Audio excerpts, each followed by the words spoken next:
Condition orange. Condition orange. Situation delta in effect.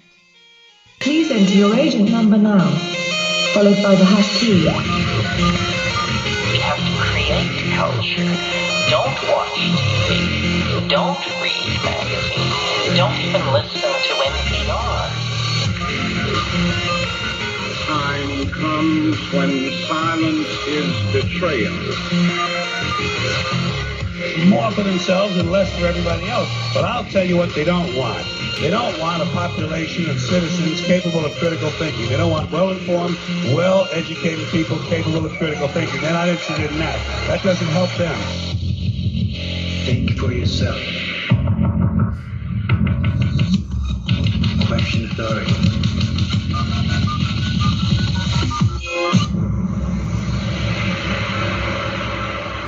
This code has been compromised.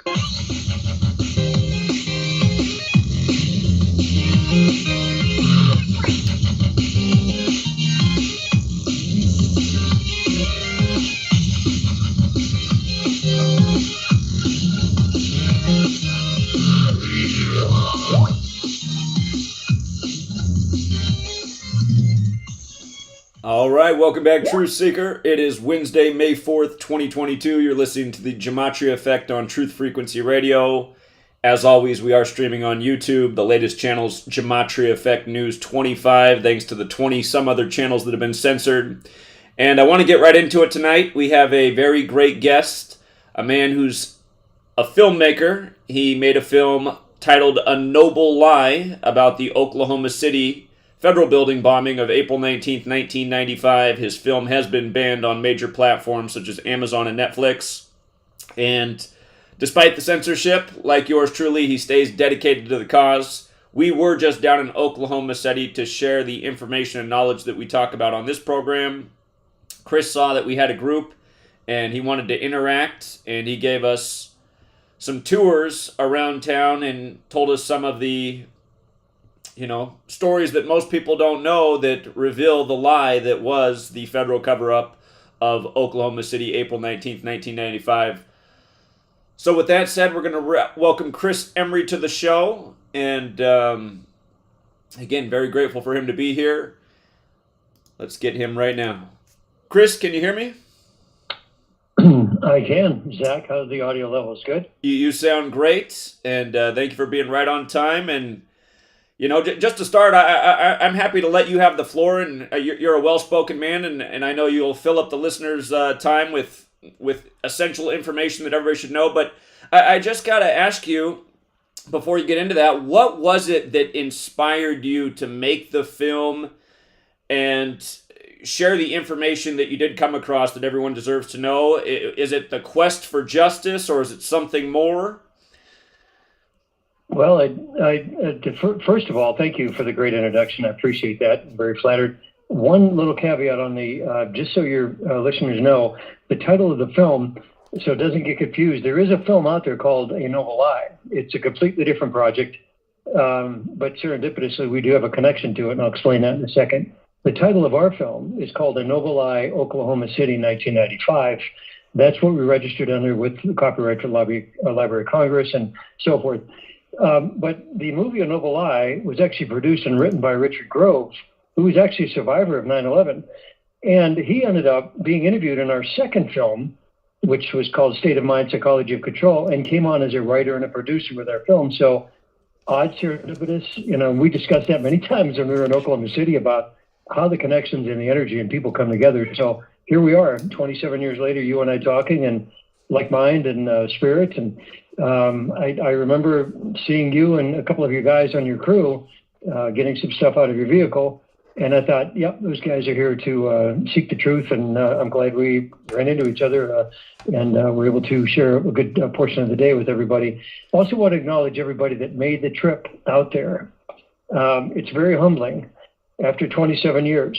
And again, I can't believe that much time has passed to see everybody show up, some who actually were not even born when the Oklahoma City bombing happened.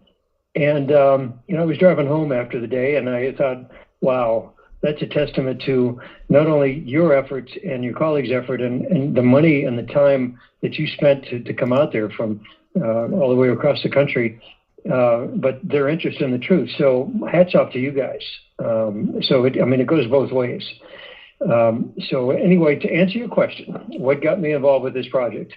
Well, actually, I wasn't really interested in it until a friend of mine got me interested in it by way of its connections in Fort Worth, Texas. His name was Jerry Longspaw. He had actually gone to high school with Michael Crichton, the creator of Jurassic Park, ER, wrote the screenplay and directed way back. Let's see, what was it called? Andromeda Strain. Has his name on so many projects and so many movies. He literally he told me that story. He sat next to Michael Crichton in high school. Michael Crichton, as you know, was 6'9". They called him the praying mantis in high school. And here's the relevance to what we're talking about and why we need to study the history and document it for future generations.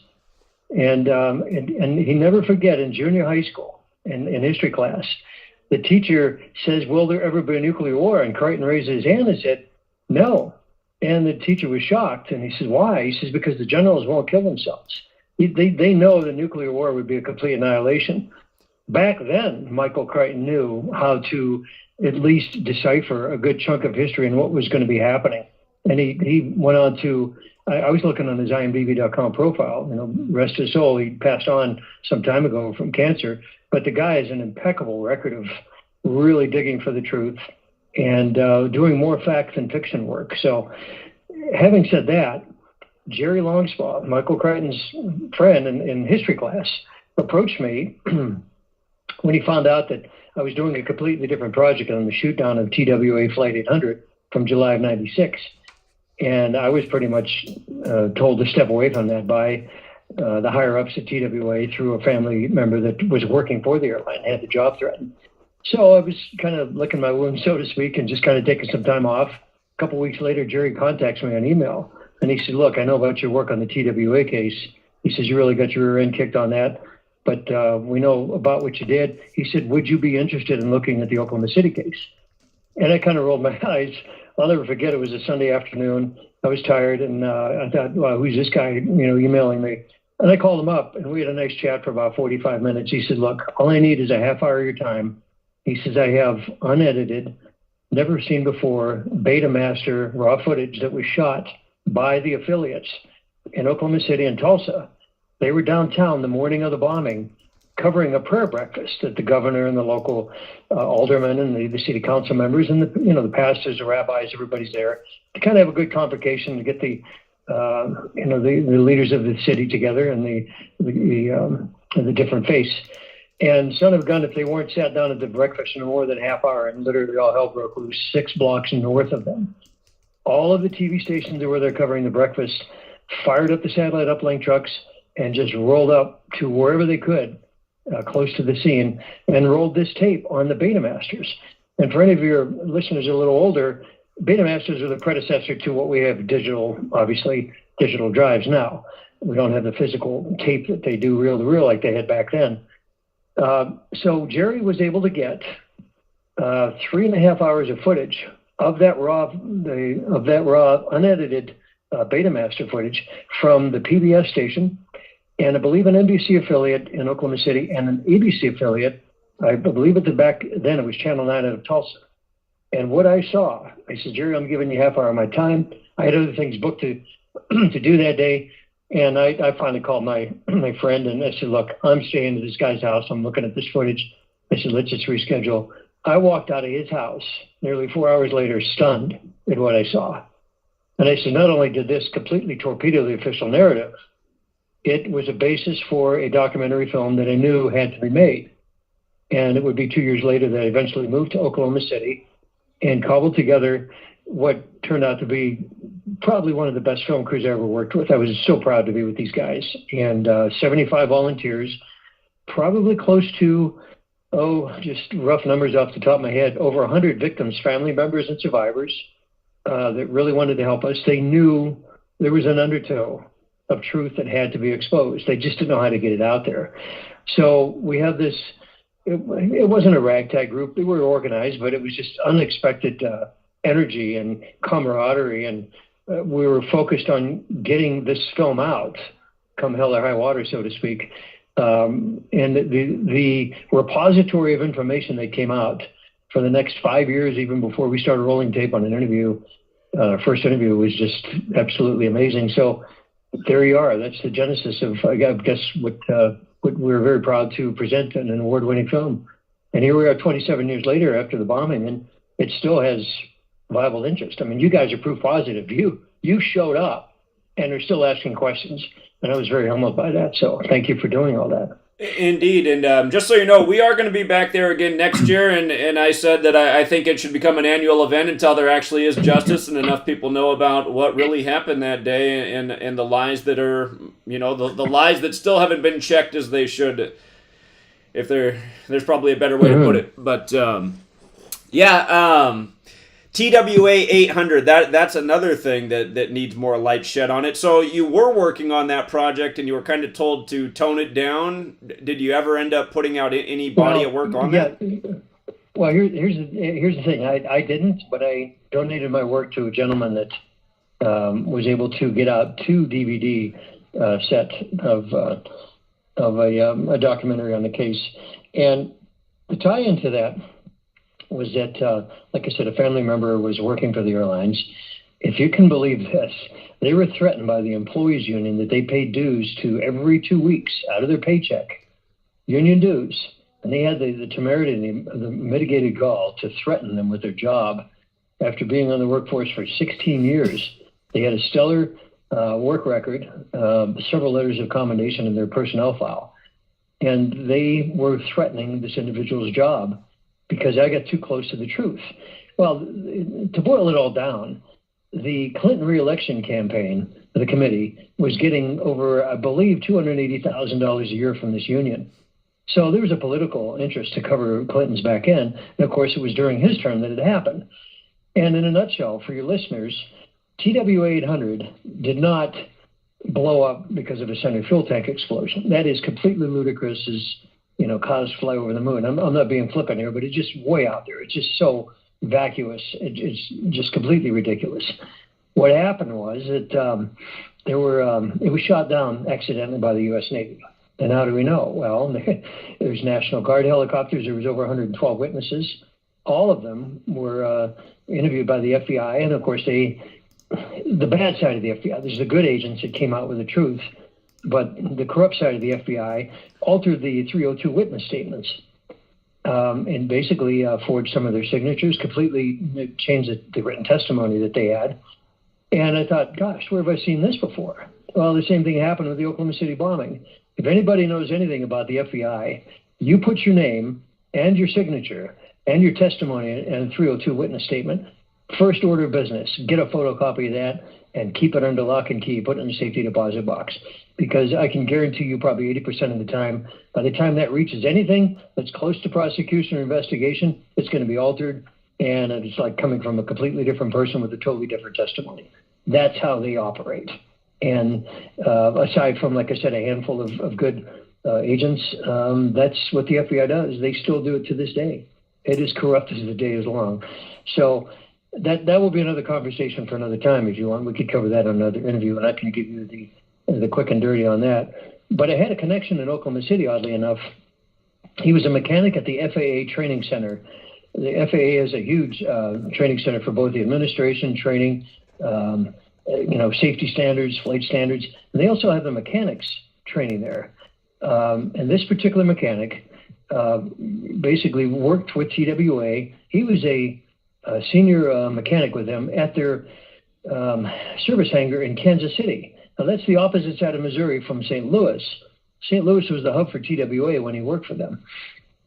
Always has been until American bought them out, I believe, in late 2000, right after 9/11, late 2001. And he worked on all 42 747s were in that fleet, rotated through that service hangar in Kansas City over the 28 years. And he knew the serial number, the one that was shot down by the Navy. They had 7 redundant safety systems in that plane to make sure something like that, a center fuel tank explosion, wouldn't happen. I mean, it was impossible. So you have the mechanics from Boeing, you have the mechanics from TWA, and the legal counsel for both companies coming together after it's happened and said, oh, hell no, we're going to court, we're going to sue the Department of Defense and the Pentagon, and we're going to win. Well, they didn't want that to happen. So they paid off all the families the minimum amount. There was no litigation. It's like, all right, how do you lose 230 passengers, a $142 million plane, and not have any litigation? Right. Huge red flag. Right. So that's just completely ludicrous. Anyway, I was told to step away from that, or else my family member would lose their job. So what did I do? My ace in the hole was to donate that to the producer. I says, don't put my name on this. We got some personal connections here that are at risk. And this film producer said, no problem. But I watched the film and I saw a little bit of my stuff come out. And I said, yes, that's the goal, just to get the information out there. I didn't need credit for it.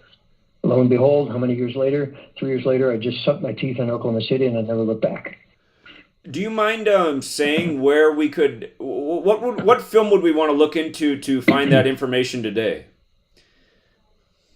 As far as the TWA, honestly, I don't have the name of the title. Bob, I believe his name was, let's see here, James Sanders, I believe, was the director. I'll have to look that up. I'll text it to you. Okay. It's been so long ago. But I did have a retired United Airlines pilot also come on board and help me with that. And you know what he did? He sued the FAA, the CIA, the NTSB, and the FBI because he knew they lied about it. He had so many hours on the flight deck on a 747, he knew that they were lying about what happened. I mean, it's like you driving a car for how many years? Right. And all of a sudden, it breaks down, it gets blown up a certain way. It's like, oh, no, come on. Let's try again, guys. It's Mother Goose, Dr. Seuss, complete frivolous crap. And so we called him on it. And he took him to federal court in L.A. I saw the pleadings on his behalf. He was the plaintiff, and they were the defendants. Not often that you get those four agencies as defendants in a case. Sure. Usually they're the plaintiffs suing you. He turned the table on them, and they didn't appreciate it at all. So it was an interesting email and phone conversation, working relationship we had for over 3 years with him. Just between him and the mechanic and several of the victims' wives and survivors of the family members of the victims. Anyway, so I use that as a basis to approach Oklahoma City, and it really helped me because if I didn't do the TWA case, I think it would have been a lot more difficult and a much longer and more arduous learning curve on how to put a film together. But that was a necessary walk that I had to take for the 2.5 years. And I was very blessed to have that opportunity. So, and then it went on to Oklahoma City for 8.5 years after that. Indeed. Have you ever done any work on September 11th? No, we did not. And the fact is that we've had several people ask us to do that. But the Loose Change crew did a marvelous job. Dylan Avery, Corey Rowe, and there was a third gentleman, Jason Burmis. That did an outstanding job. They knocked it out of the park and then some. And they were the inspiration. And I told them when I met them at several speaking convocations in New York, the Cooper Union and New York City University, and we had a big get-together in Chicago. I told them, I says, you guys are inspiring us to do one in Oklahoma City. And we sent them a copy of the DVD after we released the film and got a really nice letter back from all three of them. Just very, very humbling and very complimentary to do that. So that was an area that we didn't need to go over again because there were a lot of other producers that did a wonderful job. So we just kind of let it go and let them run with that task. That makes sense. And you're right. Loose Change was a big film for people who are looking for answers. That was the film at the time. Mm-hmm. So that makes sense. Oh yeah. It was, and there were 4 installments on that too. So they did a wonderful job. Anyway, so what direction you want to go on the interview? Well, we can go any direction. We'll keep it free flowing. I'd like to ask you a follow-up question to something I asked you in person in Oklahoma City. I asked you if you thought we would ever see justice for what actually happened that day, and it didn't sound like you thought we would. And I understand why you answered that way. What do you think it's going to take to get justice for that day? Well, we have to get, first of all, unfortunately, a lot of the judiciary is corrupt. We saw what they did through, even with COVID and a lot of the litigation with the election fraud and so forth. We need to get indictments, first of all. That's the key. You have to get the information in front of a correct federal grand jury. It can be done on a state level, but the judiciary has to be willing to put their best foot forward and to get lawyers and attorneys to, number one, submit the indictments to the grand jury, and then they have to present it before the prosecution office in order to get subpoenas to bring the defendants in front of the grand jury.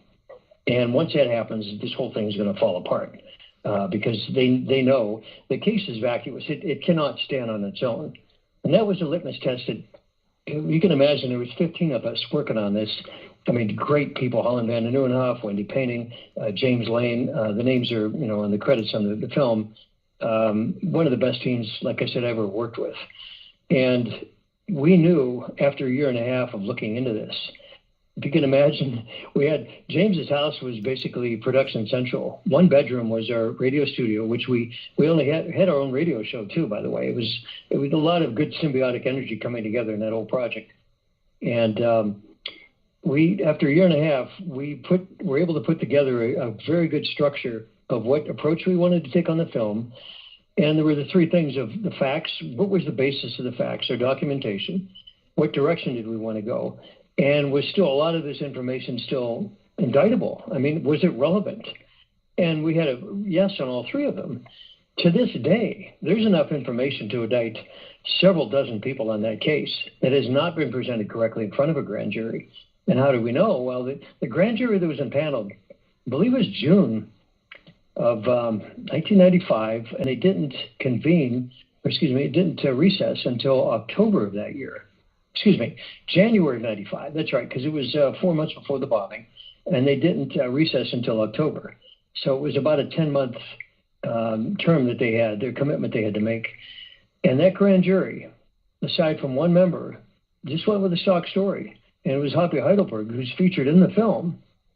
He wasn't the foreperson, but he was a Mensa member, extremely smart, and he was asking relevant questions. So much so that he submitted a 3-page letter to Judge David Russell, who was the judge presiding over the grand jury, and saying yes or no, you following the rules and the handbook and so forth.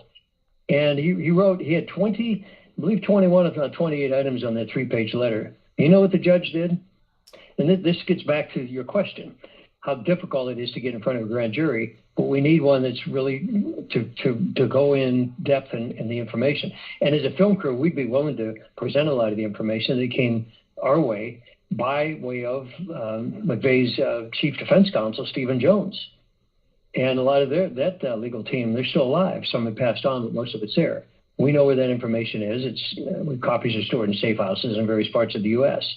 But the point was that David Russell, in the response to that 3-page letter, he had 3 choices. He could have granted Mr. Heidelberg's request for all the items, including shop drawings, expert witnesses, architect plans, maintenance records, everything, security, the level of security GSA had on that federal building. Or he could have said no and submitted reasons why he would deny Mr. Heidelberg's request. Or option number 3 was basically to tell Hoppy to take a flying leap, and if he opened his mouth, he threatened him, cited him with 10 days in jail and a $10,000 fine for every contempt of court if he violated not talking about it. You know what? He chose option number 3. Didn't have the fortitude and the manhood to say, hey, you know what? We respect what you're asking us, but unfortunately we can't give it to you. Why? The judge just said, basically, go to hell, shut your mouth, and if you don't, we're going to cite you for contempt of court, and we're going to put you in jail for 10 days and $10,000 on every count. What the hell is that? That is corruption at the highest level. Indeed. That's how it started. That's how the indictment started. And it just tailed off from there. So anybody that can look at me with a straight face and say, oh, yeah, everything was done to investigate this case, and we left no stone unturned, I call BS on that. And that was before, in fact, it was dated in October 1995. It was the day before my birthday. I looked at it and I go, holy crap, that was the day before my birthday. And I thought, Jesus, this is the way it started. And you just tape it off from there. It was horrible, absolutely horrendous. No carriage of justice whatsoever on this case. So we need to go past that hurdle. We need to get a judge that's courageous enough to say, okay, you know what? We're going to clean the table. That's it. We're going to start all over again, and we're going to do this thing right this time. And I'm not quite sure how to get that done, but that's what we need. Well, my vision is, this year we got about 100 people to come out over the course of the week for the event. I'm hoping if we make it an annual event, I think a lot of people, it's too bad that they took down our live stream from that day because there was a lot of great interactions and I think things that would have inspired people to come out for the next one. But my thought is to continue to do this until we build enough audience. In the day, I have a vision that there's a day where thousands of people gather there demanding justice. We get on the news and maybe the ball pushes forward and we get over that hurdle you're talking about. But somehow as a people, because my thing in life is just like yours. There's some really evil stuff that our government has done to us for the sake of agendas, and there hasn't been any justice for it. And as long as we continue to let these things go on, it's only going to become more severe. Oklahoma City was disgusting. 9/11 was even more disgusting. TWA, I know I heard you say accident, but I would contend that it was not an accident at all, and I'll tell you why that was a little bit later. No. But go ahead. Also, just so you know, Chris, TFR does have commercial breaks. I can't control them. They're about 2.5 minutes long. Do you mind staying with us through a commercial break? Like I said, I was a radio show host. I understand how that works. That's totally cool. We'll come back after the break. Okay, so yeah, the break's about to hit us. We'll be back in about 2.5 minutes. Chris is going to be on with us for as long as he wants tonight. We're great to have him here. We'll be right back, everybody.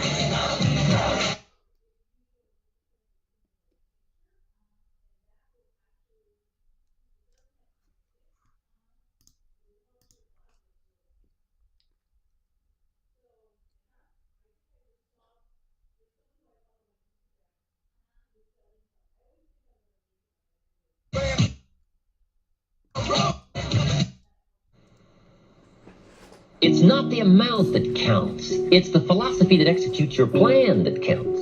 If a child has $1, what should he do with it? It's very important. It's going to determine the rest of his life, what he does with $1. You say, well, it's just a child and it's just $1. We call that massive errors in judgment. If a child is allowed to spend the whole $1 and they don't have the sense of where that could take them, we call that the greatest disservice to a child. Not to explain to them the journey and the road you select when you spend the whole $1. So if a child wants to spend the whole $1, you say, no, you can't spend the whole $1. Child says, why not? Say, well, let me show you why not. And you take him to the other side of town and say, would you like to live here? Here's where the people live that spend all they make. Here's where they live. There's nothing better than visual to illustrate to a child. Show them the tragic circumstances if you spend all you make, if you spend all you've got. And kids will come home with their big wide eyes. Say, would you like to live here? Would you like to live like this? Kid says, no, I wouldn't want to live here. Then you can't spend the whole... It's amazing how people have been raving about Aya Life all over Facebook. They've been posting their testimonials just because they want to get the word out because it's worked so well for them. If you're not familiar with Aya Life, it's a 99% pure CBD oil. But the secret is the synergy between the hemp and the ayahuasca vine, the non-psychoactive component of the ayahuasca tea. We recently received an email from a wife whose husband has Parkinson's. For the first time, he's been able to sleep through the entire night. Another customer reported that they're no longer using NSAIDs because their tennis elbow has been relieved with Aya Life. The reports have been phenomenal and much more than we ever expected. Everyone should have access to this. That's why if you head on over to ayalife.com right now and use coupon code TFR, we'll give you $5 towards your order. And we'll even ship it worldwide. That's ayalife.com, ayalife.com. For 5,000 years, the world was ruled with wooden ships by one man. 242 years ago, a small group of free men crafted a new nation built on liberty and freedom. Global elites have been fighting to destroy this new nation called America ever since. Based on actual events, Charm of Favor tells a true story of how they corrupted the election system. They infiltrated federal agencies and murdered witnesses, judges, and even presidents to keep from being caught. Now, the largest and wealthiest crime syndicate the world has ever known has been drawn out of the shadows. They have killed hundreds of Americans and recently attempted to assassinate half our congressmen. Still, they escape arrest through an almost supernatural charm of favor. Read Charm of Favor and be prepared to open your eyes to what may lie just around the corner. Charm of Favor is available on Amazon and Barnes & Noble.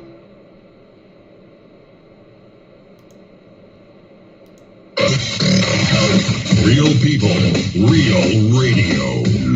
Initiating the truth frequency. This is Truth Frequency Radio.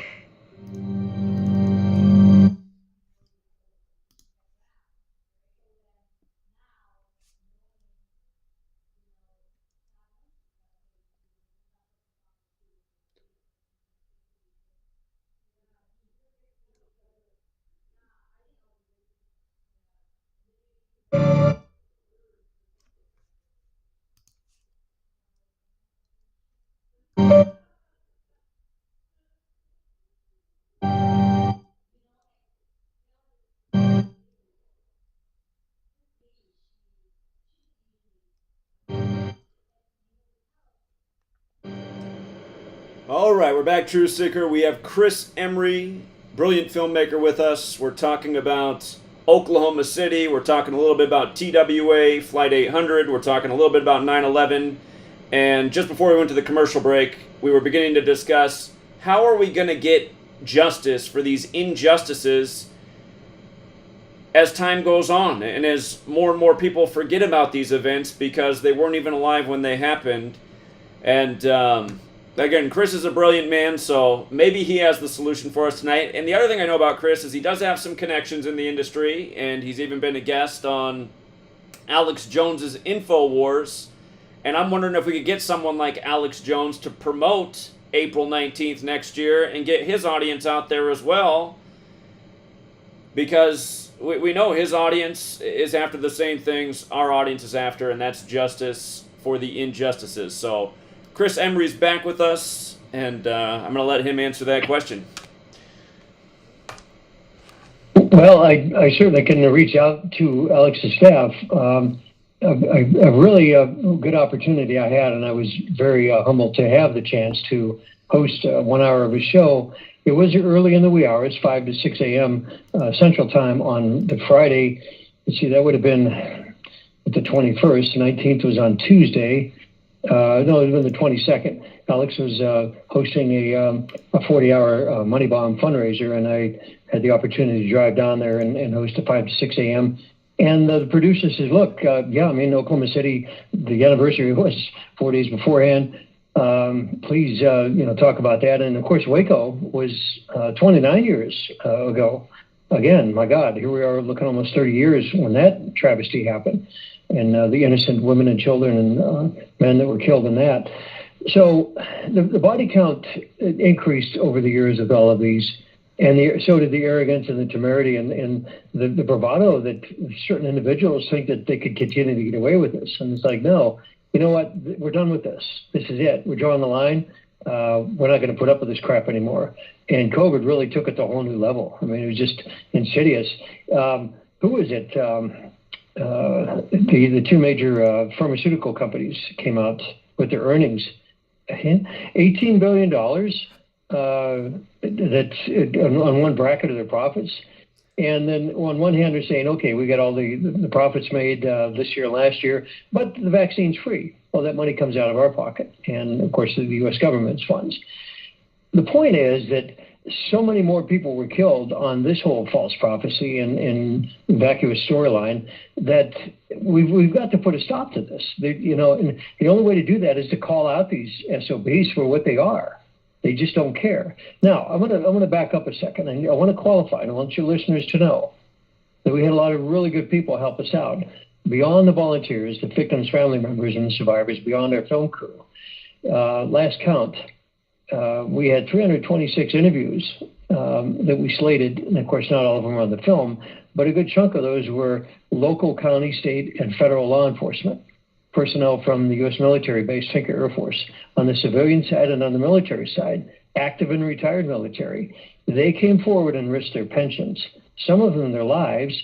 I know more than a dozen that basically told me after we started talking that they took their kids out of public school and sent them to private school because they were concerned for their kids' safety.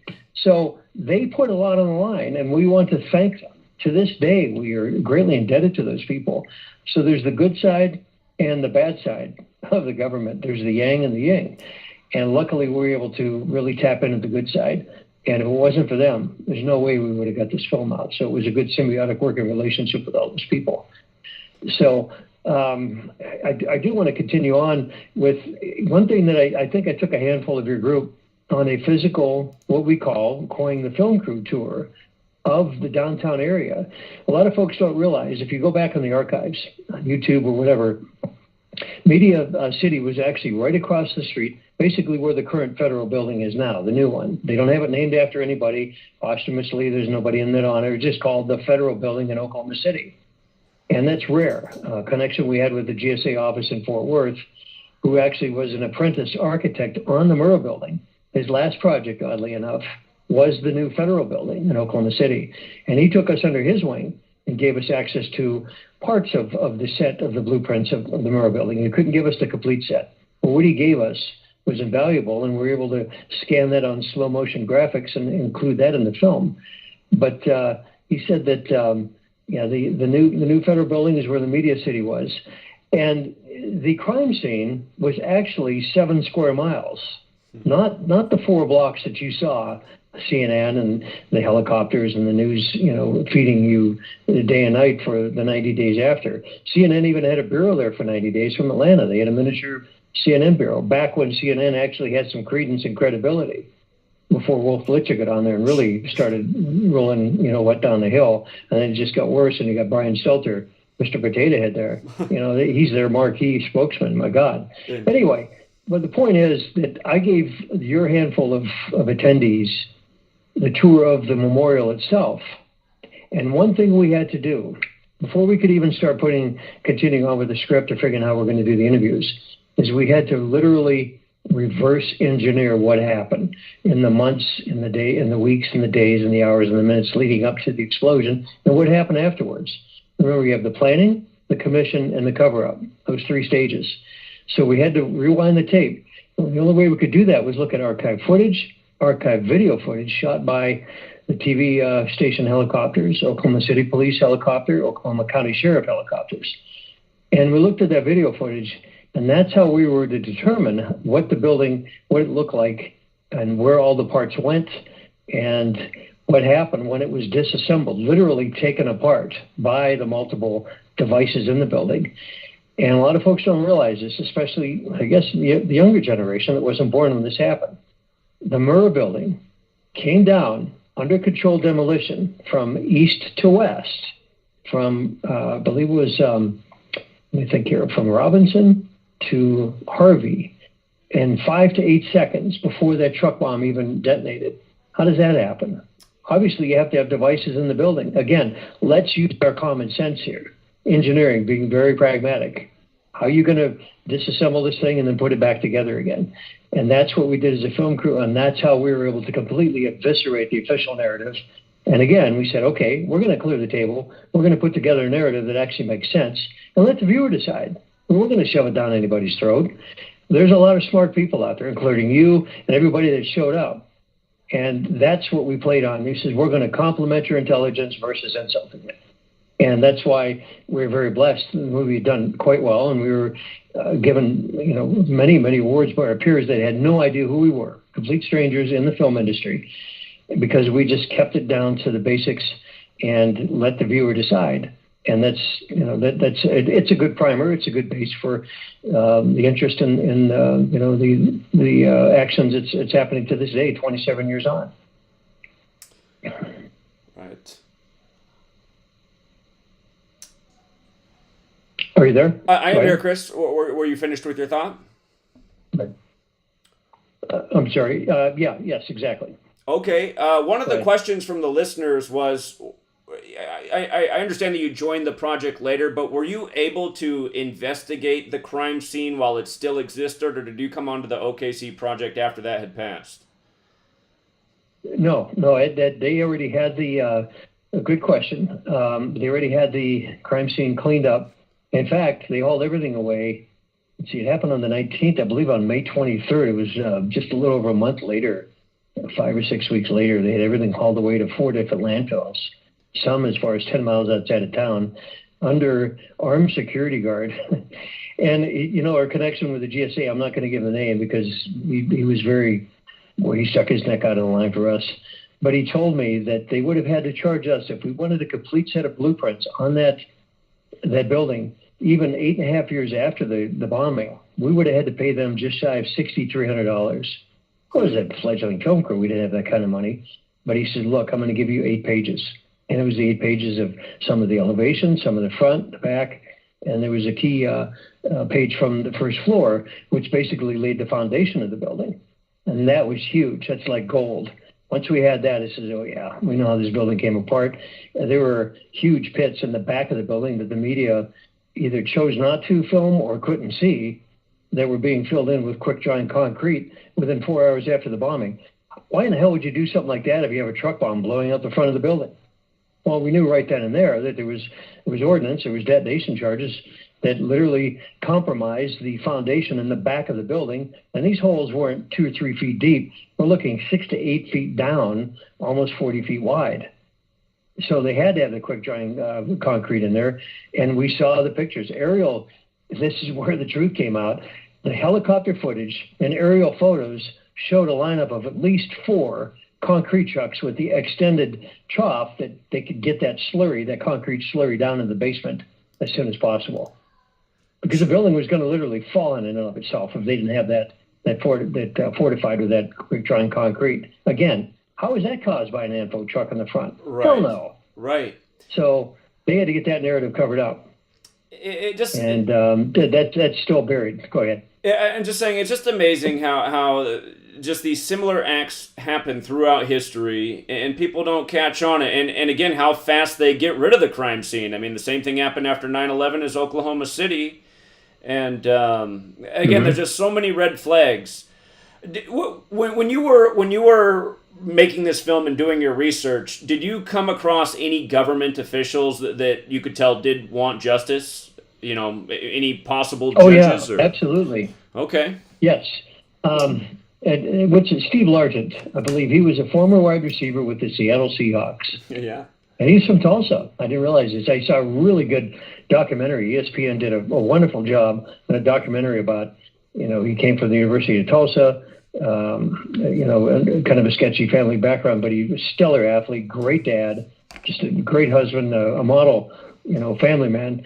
And he went back and ran for governor. But before that, he was a senator. He was one of, and this is really, if you can imagine this, nobody from the U.S. House or the U.S. Senate from the Oklahoma delegation lifted a finger aside from Steve Largent. He actually came out and he told one of our expert consultants on the film, he said they were given strict instructions by the Justice Department and other agencies, quote unquote, going to leave that to your imagination, to walk away from this thing and shut the hell up. Don't ask any questions. Or else a political career would have been flushed down the toilet. At least he had the fortitude to say, hey, look, I tried, but they really slammed the door in my face. J.C. Watts, in fact, who is it? Frank Lucas was at the ceremony, the remembrance ceremony, the morning that you were there. Remember, I had to walk across the street with Janie Coverdale's son, and then we were going to meet up later. I went to that remembrance ceremony. There's Frank Lucas, who was elected into office, I believe, correct me if I'm wrong, 8 or 9 months before the bombing happened. And he's sitting up there, and I knew damn well he had every opportunity to ask questions. He chose to sit on his thumbs and look the other way. And he had, again, the mitigated gall to show up at this ceremony 27 years later. Oh, yeah, we did everything we could. BS. I did all I could just from walking out of that thing, but out of respect for my friend and, several other people there and the kids that perished, I just kept my mouth shut. And I just watched it all play in front of me. So he's proof positive. He's from the original Oklahoma delegation from the U.S. House that refused to ask any questions. So we need to get those people out of office. And justice. And like I said, there's still enough. Go ahead. I was just going to say, justice is long overdue for the Frank Lucases of the world. And absolutely. I'll call him out on this radio show. If he has any issue with that, he can call me. I'm sure he has sources and get a hold of my phone number. I'll be happy to take him out to dinner and talk about this. I don't have anything against him personally, but when it comes to this, oh yeah, there's several axes to grind on this one. And we're going to sit down and talk. He needs to tell these people of Oklahoma City what the hell happened. He was a representative, for Christ's sakes. Go ahead. Yeah, and again, this is why I look forward to being back there next year, and I'm hoping we have a much bigger turnout. I really do hope it grows each year, and they start to feel the pressure, and they realize this isn't going to go away. You know, I think a lot of people like the Frank Lucases of the world probably feel more of a sense of relief with each passing year as time goes on, and there's still no justice, but they shouldn't feel that way. They should feel the pressure of the people who know that, that there's not an expiration date for when justice needs to be served. It's No. So... Now, bringing up the Frank Lucases of the world, there was a comment you made when we were down there, and you said, this evil that's gone on in this nation, how people can carry this out against other people, how you can bomb a building where there's a child daycare within it. I mean, killing adults is enough, but then also where there's young children. You were making a comment like, you're not even sure if the people that are ultimately responsible for this are people. And you said you've been doing a little research on that end. And a lot of people in my same community have the same question. Is it something demonic? Is it something alien? Is it something supernatural? You said you've done a little research in this field. Do you care to share any about that, of what you've been looking into and what you might have found? Well, demonic, I guess, is the closest. I'm not sure. Satanic, I never got into that end of it. But what we saw, and I think I may have told your group, Stephen Jones, the chief defense counsel for McVeigh, remember him from the newsreel? He's the one that had the thicker glasses. And he confided with a couple of people in the Oklahoma City Police Department, Don Browning, and we were interviewing the film, that the Oklahoma City police department, if they their hands weren't tied by the federal government, could have had the whole case investigated and wrapped up within 2 weeks. Because they had their sources down there. They know between the county sheriffs and the police department and the state highway patrol. Oh yeah, they figured this out real quick on what was going on. It was the FBI and the federal authorities that came in. And can you imagine the arrogance to fly in from Washington on Learjets and tell the locals how to do their job after the locals' friends, family members, loved ones, some of them severely injured and died? You're telling these guys how to do their job? When I arrived in Oklahoma City in 2003, I could sense that undertow was still there. They were pissed, and they just needed a lightning rod. And thank God, they came forward one by one out of the woodwork. But to answer your question, yes, there is definitely, you do not, under any circumstance, approach a case like this and say, you know what, I'm going to wake up one morning and think this is a good idea to go out and blow up a federal building with people. You have to be on a completely different plane of complete clinical insanity to even think that there's anything remotely legitimate about that.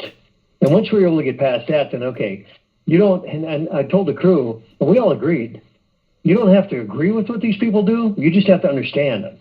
You have to get inside their head and say, okay, if I'm going to pull a case off like this is how I would do it. There's a distinct difference between agreeing with them and understanding them. And once we were able to do that, they made our job a hell of a lot easier. But it was scary as hell. There were many times that I just thought, wow, we're going way down the rabbit hole. This is way too deep for me. I just got to take a break. And I did. I would take a break for a couple of weeks and come back. But I said, no way in hell am I going to walk away from this. It's just going to take a while for me to assimilate myself into that level of thinking to understand what they're doing, but not agreeing with them. And that's, luckily, we're able to establish that. So to answer your question, yeah, these people were sick. Just way beyond sick. Yeah. And after we saw the medical records and the blueprints, and I thought, oh my God, yeah, this is way off the edge. Just to echo what you're saying about the federal interference, we saw it here at the beginning of the year in Washington State. There was supposedly a mass shooting at the Fred Meyer, which is owned by Kroger. It happened to be 322 days after the last Kroger shooting in Colorado on 3/22, March 22nd, which of course is a big number at Yale Skull and Bones, who has a lot of influence in the federal city. Right. But I got to interview the police officer on the scene who was being quoted in all the papers. He was Commander Chris Lee. And everyone was quoting him, New York Times, every paper about the details of the shooting. Well, I got him to admit on camera that he wasn't even allowed to go in and hadn't seen the crime scene with his own eyes, but he was relaying what he was being told through his cell phone. And he explained that only the feds were allowed in the building while the city police were to remain in the parking lot. And again, they said 11 hours later, the feds arrested the shooter on a federal interstate. And again, I don't even know if honestly there was a shooting in that building. If you look into the Colorado shooting that happened 322 days earlier, it's pretty obvious it was a HOAX. You can't say that word on Google or they'll take down your video. But again, there are a lot of federal agendas, and some they really do blow up the building, and some it seems that they just contrive the whole scene and put the story out there for the same level of fear-mongering in the news. But it really does seem that it is the feds going into states, interfering with the state process, and just using their rank to fulfill what needs to be fulfilled for the federal agenda. Exactly. What are your thoughts on the federal government, Chris? Do you think it's a necessity, or do you think state government's enough? I mean, you got thoughts on that? I think it needs to be scaled back. In fact, Frederick Whitehurst was the director of the FBI crime lab. And here again, this is where federal involvement was turned on its head. All right, so imagine all hell broke loose in Oklahoma City. It was a beautiful morning. I believe it was in the the low 40s. Quite a headwind. By the way, that was another thing. Headwind going into the building, and all of the window rubber sashing and the framing and the papers blowing out 3 blocks to the north if you have a headwind. Well, how does that happen? Obviously, you have to have ordnance in the building to have enough blast wave attenuation to put it out. But getting back to, he was asked specifically, if you can imagine, the head of the FBI crime lab, the morning of the bombing, not to go to Oklahoma City. Well, he'd be my first guy. He'd be on my short list. Like, oh, hell yeah. Not only are you going, Dr. Whitehurst, we need you to put together a crack squad to bring with you. That would have been my first choice. He was specifically asked by Louis Freeh and the underlings under Louis Freeh to stay in Washington. Why? Because they knew he wasn't going to lie about what he saw. So who did they send? A third rate, barely cut the mustard, guy going through chemical dependency, it wasn't even a doctor, Super Dave, they called him. He was basically just one step out of the drunk tank. He was a recovering alcoholic. And they sent him to Washington to head up a team. And the guy really didn't know what the hell was going on. And it was done by design. So, and of course they showed up and they shut down all of the news wires, all of the stories coming into Channel 4 NBC, who spearheaded a great job on the coverage of the case. The news director, Melissa Klinzing, did a great job for 2 years. And how do I know about that? Well, I interviewed Devin Scillian. Oddly enough, he was at Channel 4 NBC the morning of the bombing. He was asleep because he was a PM anchor. The explosions woke him up out of bed. He rushed down there.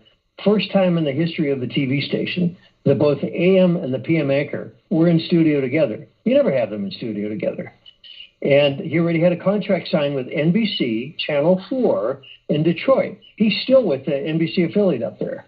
So if you get on Channel 4 NBC News of Detroit, and you'll see Devin Scillian. He and I had lunch at Slo's Barbecue across the street from Tiger Stadium in July of 2007, and he told me the whole story, what unfolded that morning. I was astonished.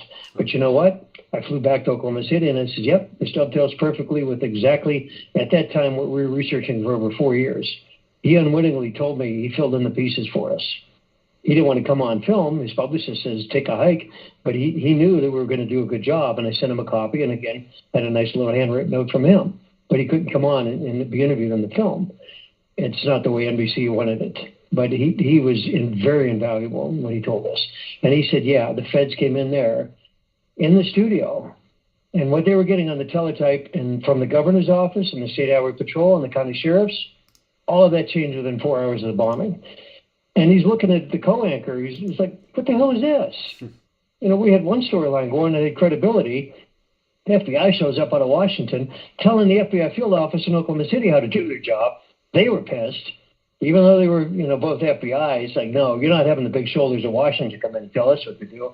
And Devin Scillian distinctly remembers within that 15-minute transition time of when the whole storyline changed. And he says, oh boy, that's it. The gig's up. And he knew it was just going to go downhill. Like, you know what? Downhill. And it just tapered off from there. And it never got any better. But there it was at Slo's Barbecue across from the old Tiger Stadium for 3 hours and a lunch. And it was well before he had to go in studio, and he told me everything. So, yes, I concur with you wholeheartedly. They come in and they F things up. aside from a handful that want to do a good job, the top tier, their job is just to come in and screw things up and confuse the hell out of everything and walk away with a narrative that they think would fit best. And they don't care what we think or what we don't think. They're treating us like infants. And that's not right by any stretch. Absolutely, especially when we essentially pay for it with our tax dollars. I feel like we're paying for our own demise with the federal government. We're coming up on another commercial break. I hope you can stay with us because I really want to talk to you about the officer, Terence Yeakey, if I'm saying his name correctly. Yes, go ahead. And no worries. I was. You have a good segment in your film on what happened to him. The one thing that it didn't seem, maybe you don't have the information, but I'm curious, was there any information about the things he was questioning about, which might have led to his premature demise? Sure. Does it happen? Yeah, we can go into that after the break, no worries. Okay, we got about 1 minute until the commercial break if you want to sneak something in. Okay, sure. Okay, Terry was actually issuing a traffic ticket that morning. Officer Yeakey was a 7-year veteran of the Oklahoma City Police Department. In fact, he had already interviewed and taken a drug test to work for the FBI at the Dallas field office. He was on his way up. He was promoted as sergeant in November of 1994, and I saw his promotional papers. It was in his file from the ME's office. They had all of the credentials and everything from his career at the Oklahoma City Police Department. And so not only did we know he was a rising star, the FBI would spend over $600 to go through your analysis and a drug test if they weren't serious about hiring you. Right. That's pretty much one of the last steps before they bring you down for, send you to the academy. Anyway, we can continue this on the other side, but we'll be right back, everybody. Chris Emery, sit tight.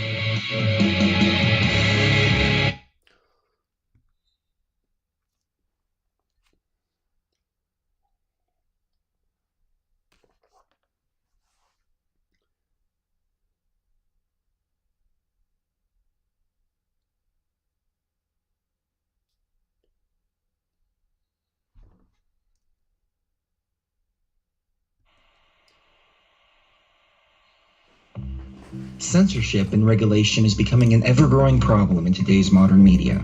From the mainstream to YouTube and Google, the information you're looking for is buried by official narratives and propaganda. This is why TFR is 100% uncensored, unregulated, and listener-supported. The shows on TFR are not micromanaged by the station, and our hosts are free to speak their minds however they please.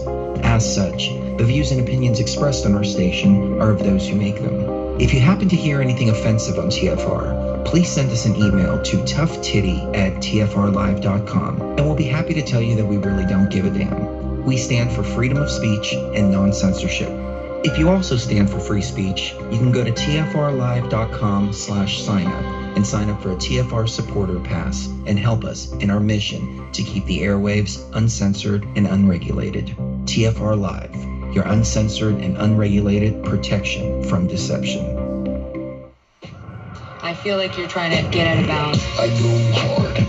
I go hard. If I were soft, I would not have gotten this far. I go hard.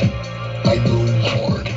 I go hard. I'm familiar. Yes, you are. I say, sit down, everybody. And they don't sit down. They refuse to sit down. They don't sit down. Sit down, everybody. And they don't sit down. They refuse to sit down. They don't sit down. Sit down. Sit down. Sit down. Sit down. Sit down. They refuse to sit down. They don't sit down. If I don't go all the way, if I don't win, it'll be a mistake. A complete waste of energy and money and money and money and money and money. I don't look back and say I wish I didn't do this or that. I'm not stupid, it's a fact. I never had a drink. The thing that gets me in trouble is the retweet or killer than the tweet. I retweet and respond to what they did to me. I'm gonna fight back. It's not a one-way street. I go hard. I go hard.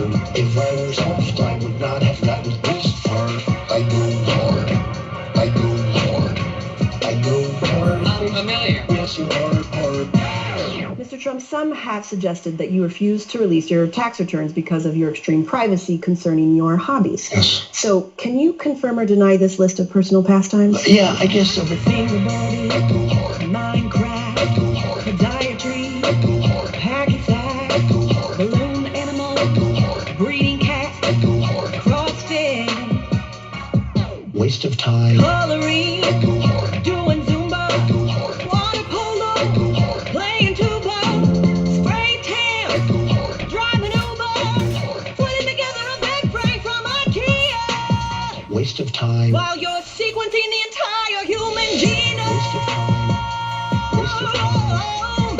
of time, waste of time, waste of time, waste of time, waste of time, waste of time.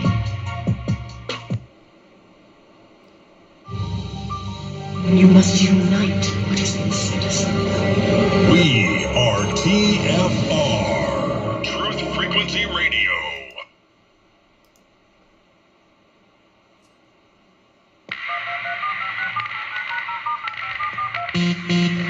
Condition orange.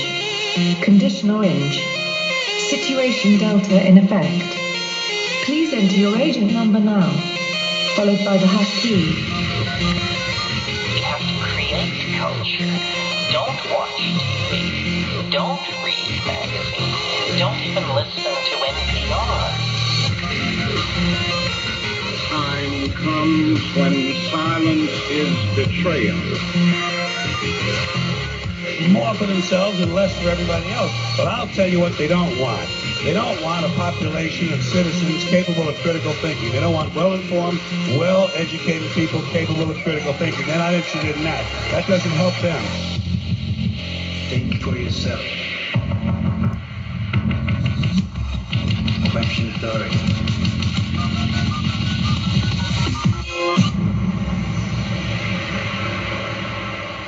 This code has been compromised.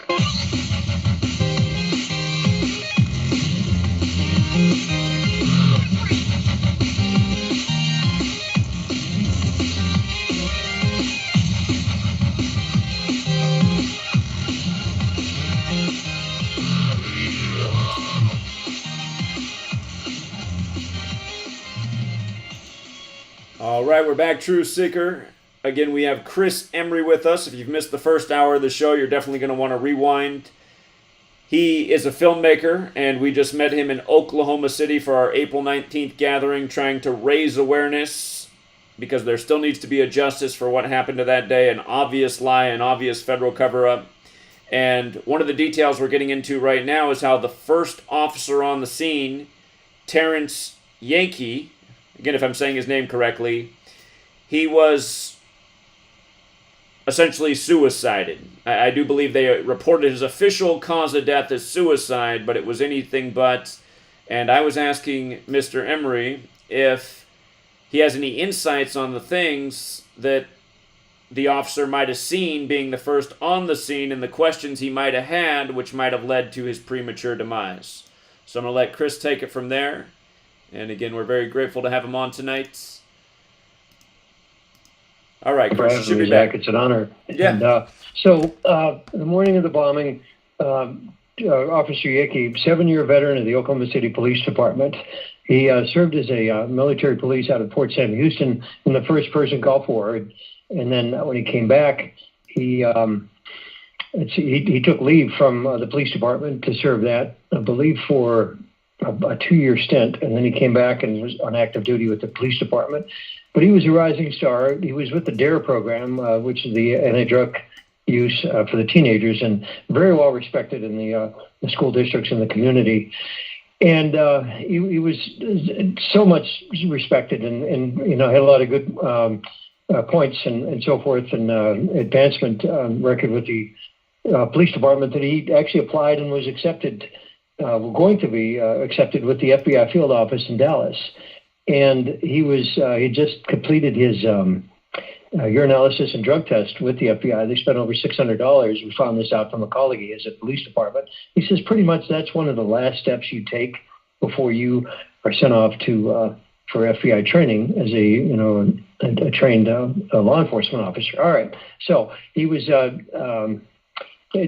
promoted to sergeant in November 1994. The bombing happens in April 95. The morning of the bombing, he rushes up in his black and white squad car, drops his ticket book. And we talked to the gal he was issuing the ticket with, and she said, she had to return the ticket book to the police department after a few days later, after things kind of calmed down. And he went up there and rescued 8 people out of the building. And he had a bad back. He had some serious back injury trying to heal. And his adrenaline kicked in so much that he was able to bring these 8 people out, the last being a gentleman that was quite a large man. He was morbidly obese. Terry didn't even think twice about picking him up. hauling him off and setting him down almost a block away from the murder building. That's how pumped up he was. But if you know Officer Yeakey, and I did some research on him, even before I get into his police record, he was a standout athlete in high school. And a lot of colleges were looking at him, and even a couple of professional basketball teams wanted him to report to their farm clubs for training, because that's how good he was. But he wanted to pursue the military and police, so he did a good job. Anyway, so his commanding officer, Lieutenant Joanne Randall, I'll call her name out to this day. What a lying snake. And Pastor Poe, the police pastor for the police force, he was also a snake. He lied through his teeth and was pretty much a mole for the federal law enforcement to see if any truth is coming out in the police force, and he was basically a narc for the police department. I have no problem saying that because, he had plenty of the officers to step forward. So, again, if he has an issue with that, he can give me a call. I'll go head-to-head with him on that, as well as Lieutenant Joanne Randall. She told him he had a 13.5-page report put together of what happened that morning, and she told him to cut it down to a page and a half. He pretty much told her to go jump in a lake. That was it. He refused to. He said, I'm not going to lie for anybody. I show up for work. I wear my sidearm and I put on my badge. I'm proud to work for the police department. I'm not lying for anybody. But he had a lot of intel that he was gathering on what he saw that morning, documentation that, again, the good side of the feds and the county sheriffs were helping him put together. These guys wanted the truth to come out, come hell or high water, but they were scared to do it. Terry was a lightning rod. He had it in storage in a storage locker about 23 miles outside of west of Oklahoma City, not far from the federal prison.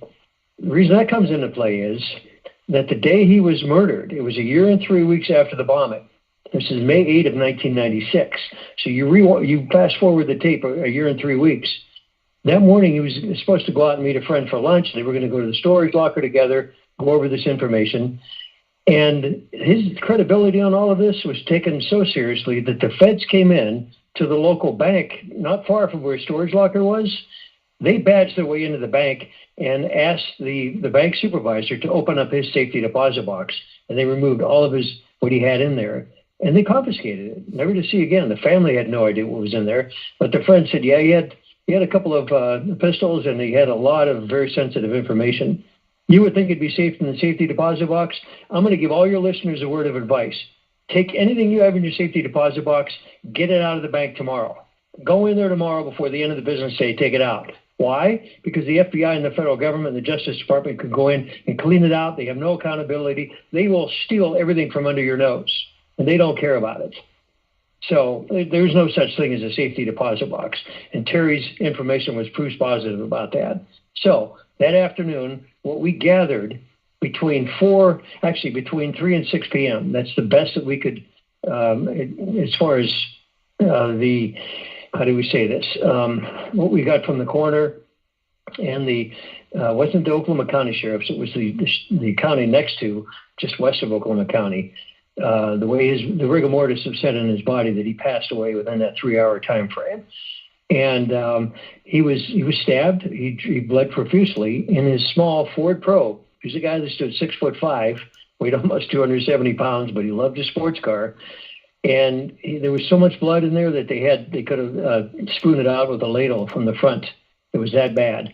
Then on top of that, they're trying to tell us he walks almost a half a mile under a barbed wire fence in a big drainage culvert with his wrists and his neck slit. He decides to sit down straight up with his back leaning against a tree to shoot himself in the head. Now, that's not. He had, by the way, he suffered from sickle cell anemia, which means that he was even more acute to blood pressure. The level of his blood pressure, he would have passed out no more than a couple hundred yards away from that car because his blood pressure would have been too low. And how in the hell did he make it to that tree?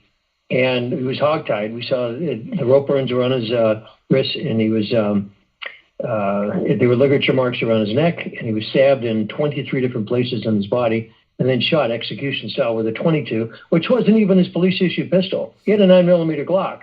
Again, how do we know? They were bragging about it when he graduated from the police academy. That was the first year they issued the 9mm Glocks to the Oklahoma City Police Department graduates. He never had a 22. Didn't even have it as a sport gun. So somebody shot him with a 22, and that's a classic pistol. We found out from the Vince Foster case, if any of your listeners are familiar with that, he was co-legal counsel in the White House when the Clintons were there. That's a classic weapon that the Israeli Special Forces use. It's high impact, low velocity. It'll do the job, doesn't make a mess. And that's just the weapon of choice that they use to execute people. And it doesn't leave a lot of, well, I'm not going to get gross about it. It doesn't leave a lot of debris. And that Terry was shot with that in the head. And we saw the photos. Which is tragic. I don't tell this that often, but I sat down with the mother and the grandmother, 83-year-old grandmother and his mom, and we went through a 400-page report. Most of it was dealing with Terry's death.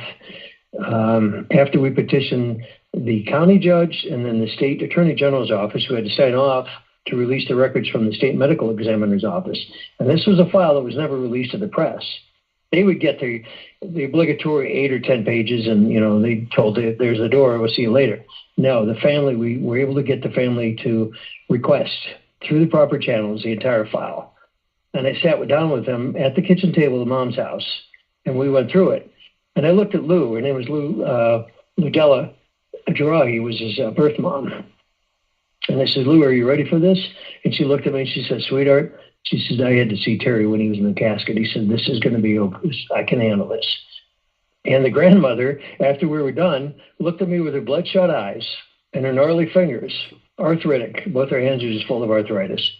And she put her left hand around my wrist and she looked at me and she said, I want you to find the son of a bitches that killed my grandson. And I told her name was Mary Kuykendall. I says, Grandma Mary, I says, I can't do that.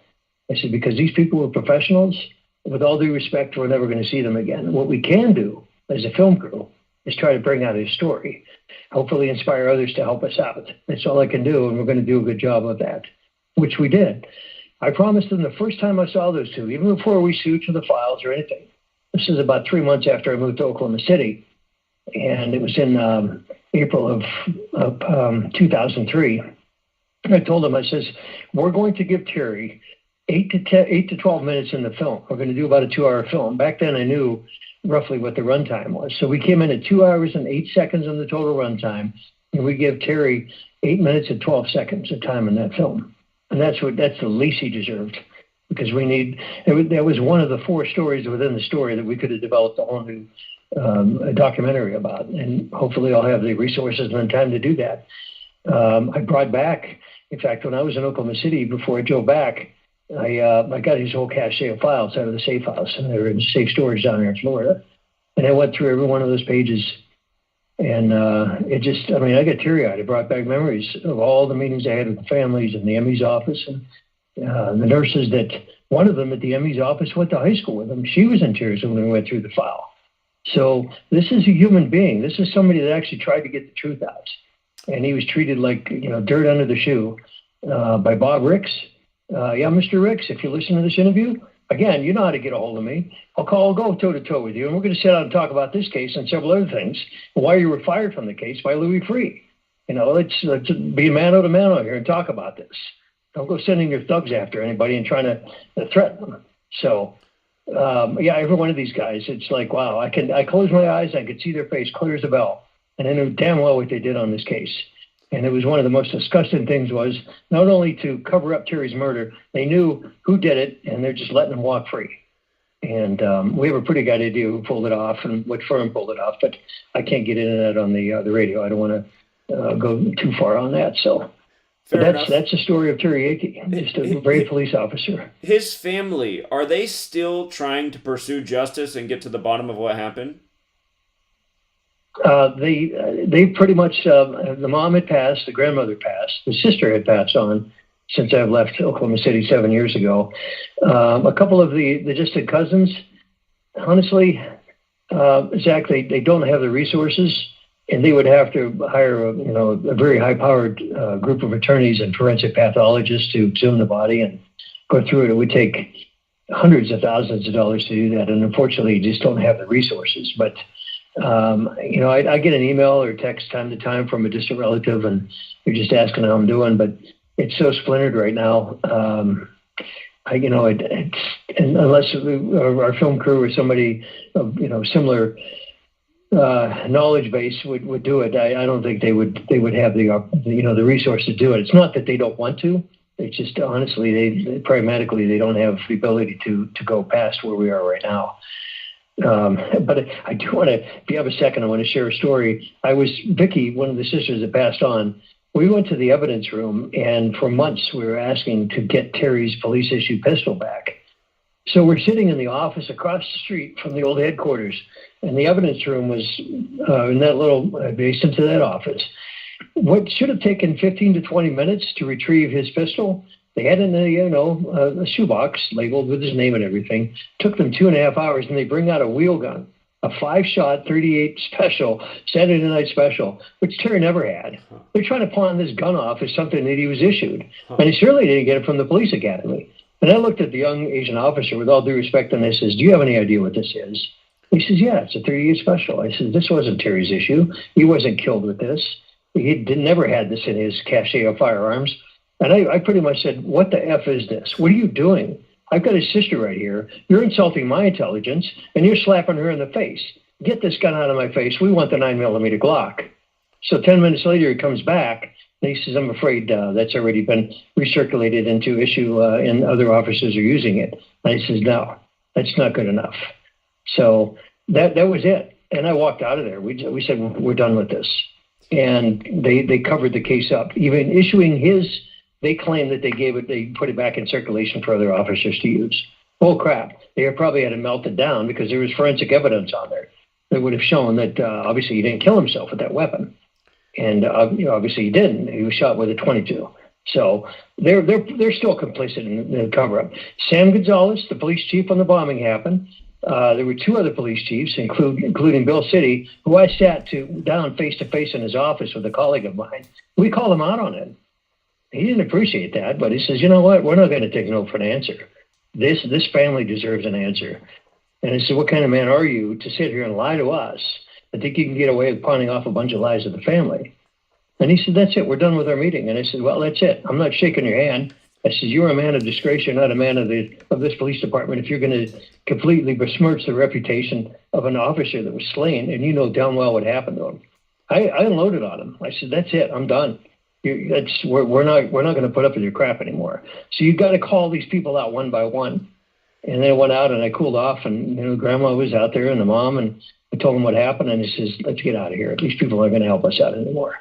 And that's where it's ended. There's still a gaping wound, and there's still answers that need to be addressed and need to be given to this family about what happened to him. Absolutely. So I was very honored to help them. So. Are there still people in office in Oklahoma City who are part of the cover-up that still serve the city? The city, not so much. The mayor and the district attorney had passed on. I think Norick was the mayor at the time. Yeah, I think he passed away. The district attorney passed on. Oh, gosh, let me think. I'm sure I could go back. I'm sure they're retired. Some may be in, rest facility or rest homes now. But, yeah, it's going to be pretty tough to go back and get those guys held accountable. Wes Lane, the former district attorney, he's got blood on his hands. He was involved with the state trial with Terry Nichols. See, and again, your listeners may not be aware, and I didn't know this until I started digging into the case. McVeigh and Nichols, on the federal trial, they were only tried for 8 counts of murder. Why? Because there were only 8 federal employees in that building, which again is a huge red flag. Normally there would have been anywhere from 68 to 70 federal employees in there. The others, aside from 8, were given a heads up. They knew that something was going to go down that morning, and they just got the hell out of the building. They called out. They were on vacation. They're out playing golf. And 8 of their colleagues were perished, including a couple of secretaries in the secretary pool. So McVeigh was allegedly put to death. We still think he's alive. That's another conversation for another time.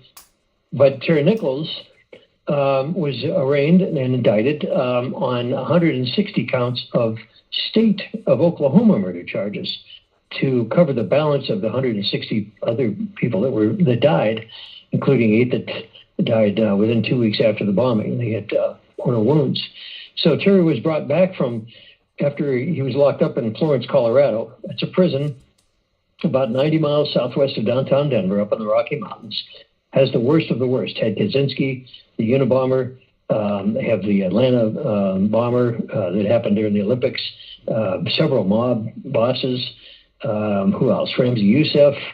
Oh my God! I mean, it's these guys are the worst of the worst.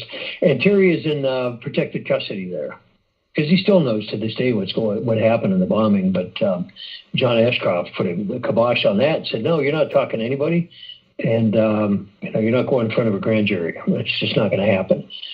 But he was tried under the state accounts. The state of Oklahoma versus Terry Lynn Nichols. It was a trial at the Pittsburgh County Courthouse in McAlester, Oklahoma, and he was remanded into custody at the maximum lockup prison in McAlester there, and then brought to the Pittsburgh County Courthouse every day for, I believe it was for about 2.5 months. I attended 10 days of that trial, including the day. Remember Dr. Whitehurst we talked about earlier? Right. The defense for Terry Nichols in the state trial brought him as a key defense witness.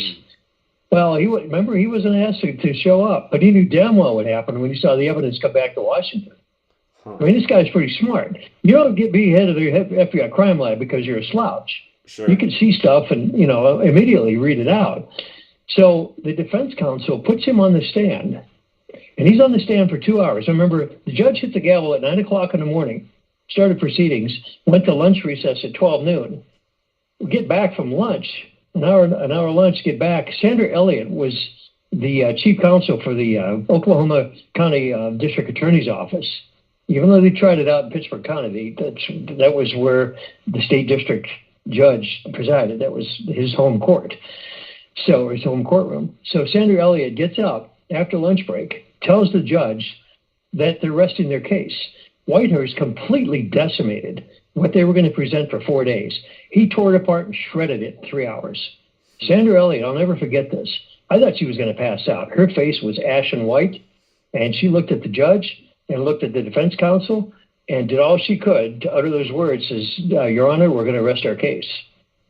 Because they didn't have anything to stand on. They knew damn well when he showed up in the courtroom, it's like, oh, hell, this is not going to be a good day. Well, it wasn't a good week for them at all. So anyway, that's the state trial. And I got an autographed copy of, he actually sued under the Office of the Inspector General, the OIG, a scathing 33-page report that they issued on the Oklahoma City bombing. And in no uncertain terms, and I remember condensing the last 3 pages, the Inspector General's office in Washington, completely independent party, saw what the FBI did in this case. They said not only were they making up, they fabricated evidence to present against Nichols and McVeigh. Basically, they're lying through their teeth. They're pulling it out of their tailpipe, out of thin air. It was unbelievable. And they were jumping to conclusions about supposedly that there was a lit fuse in the cab and ANFO and the blast force attenuation and the strength, just extrapolating it to numbers that made absolutely no sense. It was a garbage in, garbage out. And that's what the Inspector General report said in 33 pages. And I thought, wow. I mean, this is what Whitehurst brought to the trial that morning, the court proceedings. And Sandra Elliott read it and says, oh, God, that's it. The defense, it really went downhill from there. And there was no way they were going to get the death sentence on Terry Nichols after that. And here's the second part of it. If you can imagine, our current Attorney General, and I think I covered this in the presentation that we had outside there by the Children's Memorial, Merrick Garland, our current Attorney General, was the U.S. Attorney, the U.S. prosecutor in charge of the case. He was one overseeing the whole prosecution side of the bombing. He, with malice and forethought, and his team spent over $69 million covering the case up. And he had the temerity and the arrogance to tell the state judge, Stephen Taylor, who presided in the Pittsburgh County Courthouse over the Terry Nichols, State of Oklahoma versus Terry Lynn Nichols trial, that they could not bring in Larry Potts. Well, who was Larry Potts?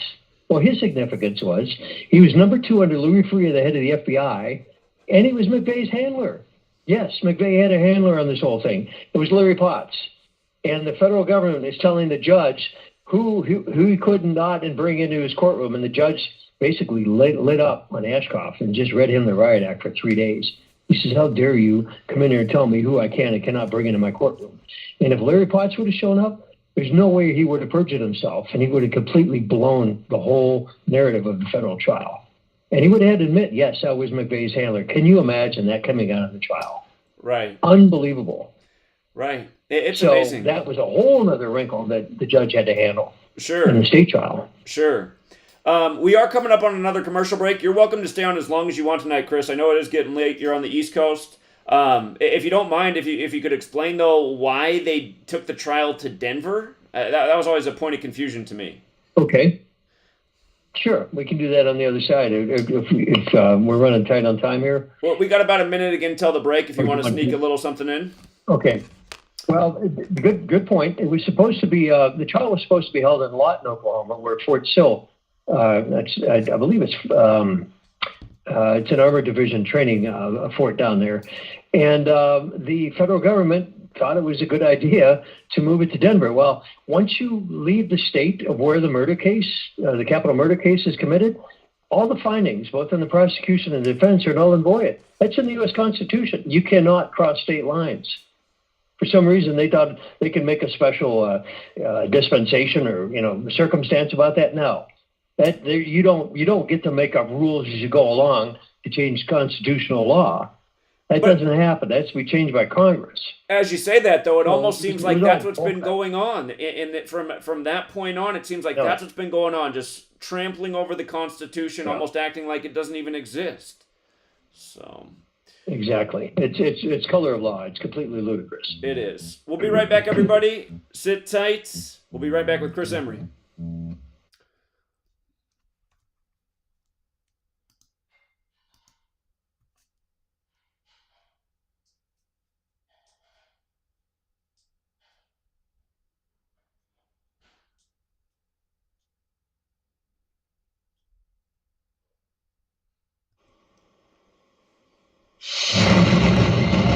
If you ever wore a suit from the store before, that's one thing. But if you ever got a suit tailored, if you ever got a tailored suit before, you know that it's different from going to buy a one-size-fits-all suit and then having a suit that's tailor-made. It fit different. The pants are different. The way you walk in it is totally different. Why? Because it's fit to you. And what I'm telling you is you need to have a tailor-made life. When you were created with a specific purpose, a specific design.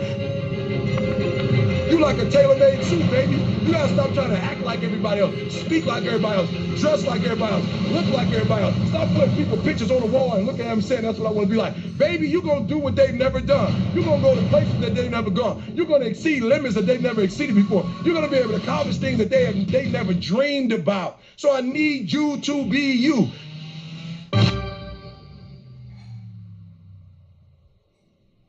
The reviews for Extendivite are amazing. Here are some from Amazon. September 2018. Extendivite works in keeping my blood pressure in the normal range. I've been using Extendivite for many years now. May 2018. Great product. I use regularly and I rarely get sick. March 2018. This product has relieved what appeared to be angina pain in my chest and shortness of breath after climbing stairs. I'm quite happy about it. February 2018. My husband, son, and I have been using this product for a few months now, and we have noticed an improvement in our joints and blood pressure. Tell us your story. Get Extendivite today. To order, call 1-877-928-8822. That's 1-877-928-8822 or visit heartdrop.com. Extend your life with Extendivite. For 5,000 years, the world was ruled with wooden ships by one man. 242 years ago, a small group of free men crafted a new nation built on liberty and freedom. Global elites have been fighting to destroy this new nation called America ever since. Based on actual events, Charm of Favor tells a true story of how they corrupted the election system. They infiltrated federal agencies and murdered witnesses, judges, and even presidents to keep from being caught. Now, the largest and wealthiest crime syndicate the world has ever known has been drawn out of the shadows. They have killed hundreds of Americans and recently attempted to assassinate half our congressmen. Still, they escape arrest through an almost supernatural charm of favor. Read Charm of Favor and be prepared to open your eyes to what may lie just around the corner. Charm of Favor is available on Amazon and Barnes & Noble. No hate, no hype, no fear. We are TFR Frequency Radio.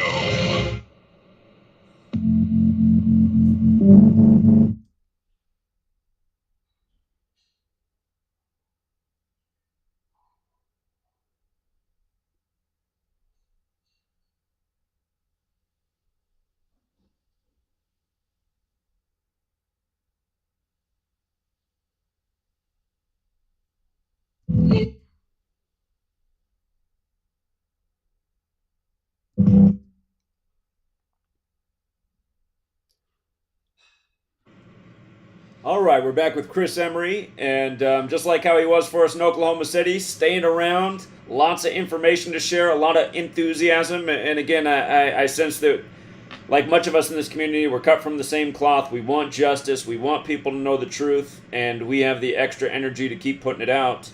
And, you know, it's a hard thing to do because it seems as time goes on, sadly, we're getting further and further away from achieving the justices that need to occur.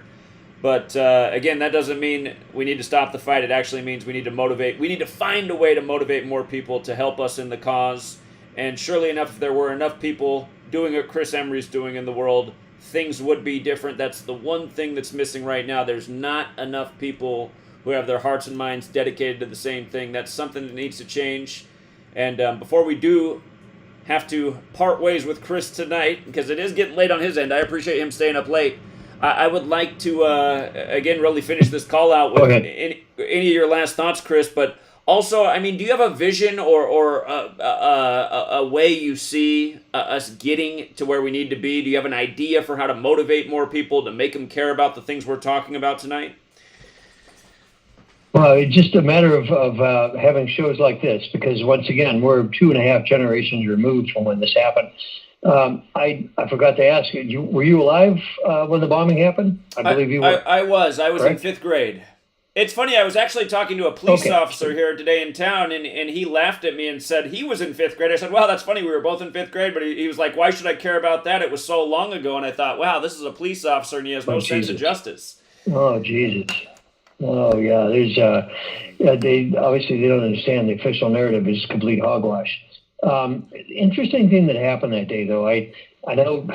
I wish I could have brought you through the Memorial Museum, but we talked about circumstances and that before. But they had free tours that day, and I walked through, and they still, to this day, folks, and this is very important. This is if you log on to the Oklahoma City National Memorial Museum, just Google that. You'll get on, and they've got all the high tech and the updates, so forth, to the museum, and how you could download your iPhone, which simply didn't exist back then when they opened it up, I believe, in 2000, when they had the official dedication 5 years after the bombing. Anyway, so I still walk through, and to this day, well, as of Tuesday, on April 19th, they have the evidence is still in there, the photographs and some of the physical evidence that they preserved from the crime scene that clearly shows they have 4 different narratives going on, all of which contradict the official narrative. They are so convoluted. They have not done due diligence. They have not vetted that information, that they are inadvertently exposing the truth in the museum, even though they never wanted to carry our film or the final report, which the book was the basis of the genesis of the outline of the film. And I've approached the director. In fact, I saw her that day, and she's still there after all these years. Didn't say hello to her because, you know, I'm not going to share what she said on a phone message many, many years ago when I had Verizon service on my cell phone. I wish I could have saved that voicemail. It was priceless. But to this day, she's still pandering the official narrative. And that evidence clearly shows it's complete garbage.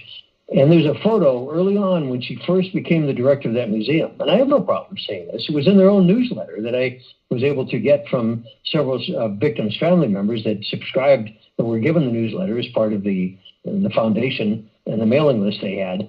She is standing there, I believe it was, I want to say the third or fourth year after she was director. There's a photo of her on the front page at the bottom accepting a check from the Association of Retired Special Agents in Charge from the FBI for $10,000 so they could help fund the museum. Now, if that isn't a huge conflict of interest, I don't know what is. But that's one of many things that is so egregious and so arrogant. Why would you accept any money from the special agents in charge of the FBI? But by the way, we know for a fact, and from some sources at the FBI field office, that it was the FBI in Washington, the FBI field office in Kansas City, and Dallas and Oklahoma City that vetted every single thing that came into that museum. And they still screwed it up. They're still contradicting the official narrative. These guys don't know up from down, left from right. They don't know. They're telling so many lies they can't even keep their own lies straight. And it is still going on as of this past April 19th. I can attest to that because I walked through that museum, and I've done it probably 20 times over the years just to see if they would even bother to lift a finger and change anything that made it halfway sense. No.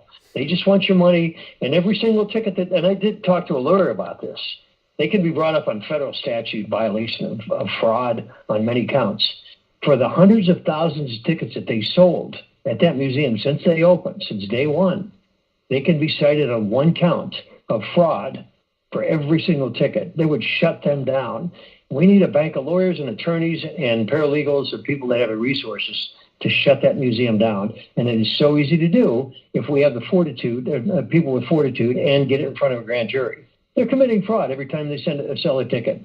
I know that sounds petty, but no, it isn't. They're telling you, they knowingly or willfully, with malice and with forethought, are telling you a lie every time you walk into that front door. That is a federal offense. It's fraud. That's just wholesale fraud, is what that is. Just on the face of its own. That's not including the fact that you can completely tear apart the veracity and the credibility of the evidence in that museum. So that's what they have. That's what they're pinning everything on. That's their legacy. It is absolutely sad, and it's corrupt, and it's absolutely criminal. It is. Anyway, that's my 2 cents. And it doesn't surprise me. I was shocked. I didn't even make it into the museum. As I was approaching the door, the security guard came up to me and asked if I was Zach Hubbard, and I said I was, and he immediately went hands-on and began to shove me off the premises, and then 2 more security guards to help shove me all the way off the property, and I just... They really didn't want me in there, so... Yep. It sounds like the silver lining of it existing is all of the evidence of the lies are on display, and as you say that, it kind of makes me sad because I feel like they put the truth kind of out there in front of everyone's face for them to see. You captured in your documentary film, it's around the 20-minute mark of the film, you have the news clip of the news anchor saying, and if you can even believe it, essentially, the brother of the governor is writing a book where a Tom McVeigh essentially does the same thing. I learned about that when I was in my 20s, and I could not believe it. And it's probably thanks to your film being out there. But yeah, if you wanted to add on to that. Martin Keating, that what do we call it? The manuscript for that book was put out, I want to say in August or September of 1994, obviously well before the bombing. And it was approved by the publisher and actually gone to print. And then, of course, that was the first printing. The second printing, they retracted what he had, the notes on the book jacket. But I have a copy of that. It's in fact, I was just looking at my archives I brought back. I pulled that out and several news clippings and notes and side notes I put in there over the years. Yeah, Martin Keating, and a lot of people don't know this, Martin Keating, Frank, his brother, had worked for the Treasury Department and was went up the ranks with George Bush Sr., so they knew each other over the years. The Keating family themselves, their dad, they were all involved in, how do you say this, the nebulous side of the government, for lack of a better term. They were getting into areas that most people don't even know exist. And Frank Keating, to his credit, for the first 2 hours after the bombing, him and his crack squad and his task force and the security detail working hand in glove with the State Highway Patrol, both on the squad cars and the motorcycle police, they were getting down to the nitty gritty. And then remember I told you when Devin Skillian told me 4 hours after the bombing, about that time, the governor and his whole staff and that whole crew and his entourage were given the marching orders. And all of a sudden you saw Frank Keating just shut up. And he was also at this remembered ceremony, sitting right behind Frank Lucas. And there is Frank and his wife, I believe, Diane. I forgot what her name was. But she had her fingers in the cookie jar of stealing hundreds of thousands of dollars from the Red Cross fund that was put together. That's a whole other story. She absconded with all kind of money from the Red Cross that was supposed to go to the victims. And so, the apple doesn't fall far from the tree there. And again, if they have an issue with that, we got the records. You mind explaining this? We'll sit down and have some coffee and talk about this. See what you think about it. So everything I'm telling you right now on this radio show is documented triple with documentation. And so nobody can come in and call in on your show and say I'm full of crap. No, I will sit down with them at a table and I'll go through every single piece of documentation and I'm going to ask them face to face, would you mind explaining what happened here? Why did you abscond with several $100,000 of money that was supposed to go to the victims? And I saw her sitting there next to the Governor Keating. Luckily, he didn't stand up and say anything. I probably would have walked out at that point. I would have been completely disgusted. But we know he helped cover the case up. We know what his wife did. Stealing money from the victims? Really? Seriously? I mean, who does that? And so that whole family is corrupt. And it was his brother that wrote that book. And yes, they did allude to the fact that there was Tom McVeigh. In fact, I read through it 3 times, and there is a scenario in there that is almost identical to the shoot down of TWA 800. Well, it wouldn't have happened for another 2.5 years after the book was written.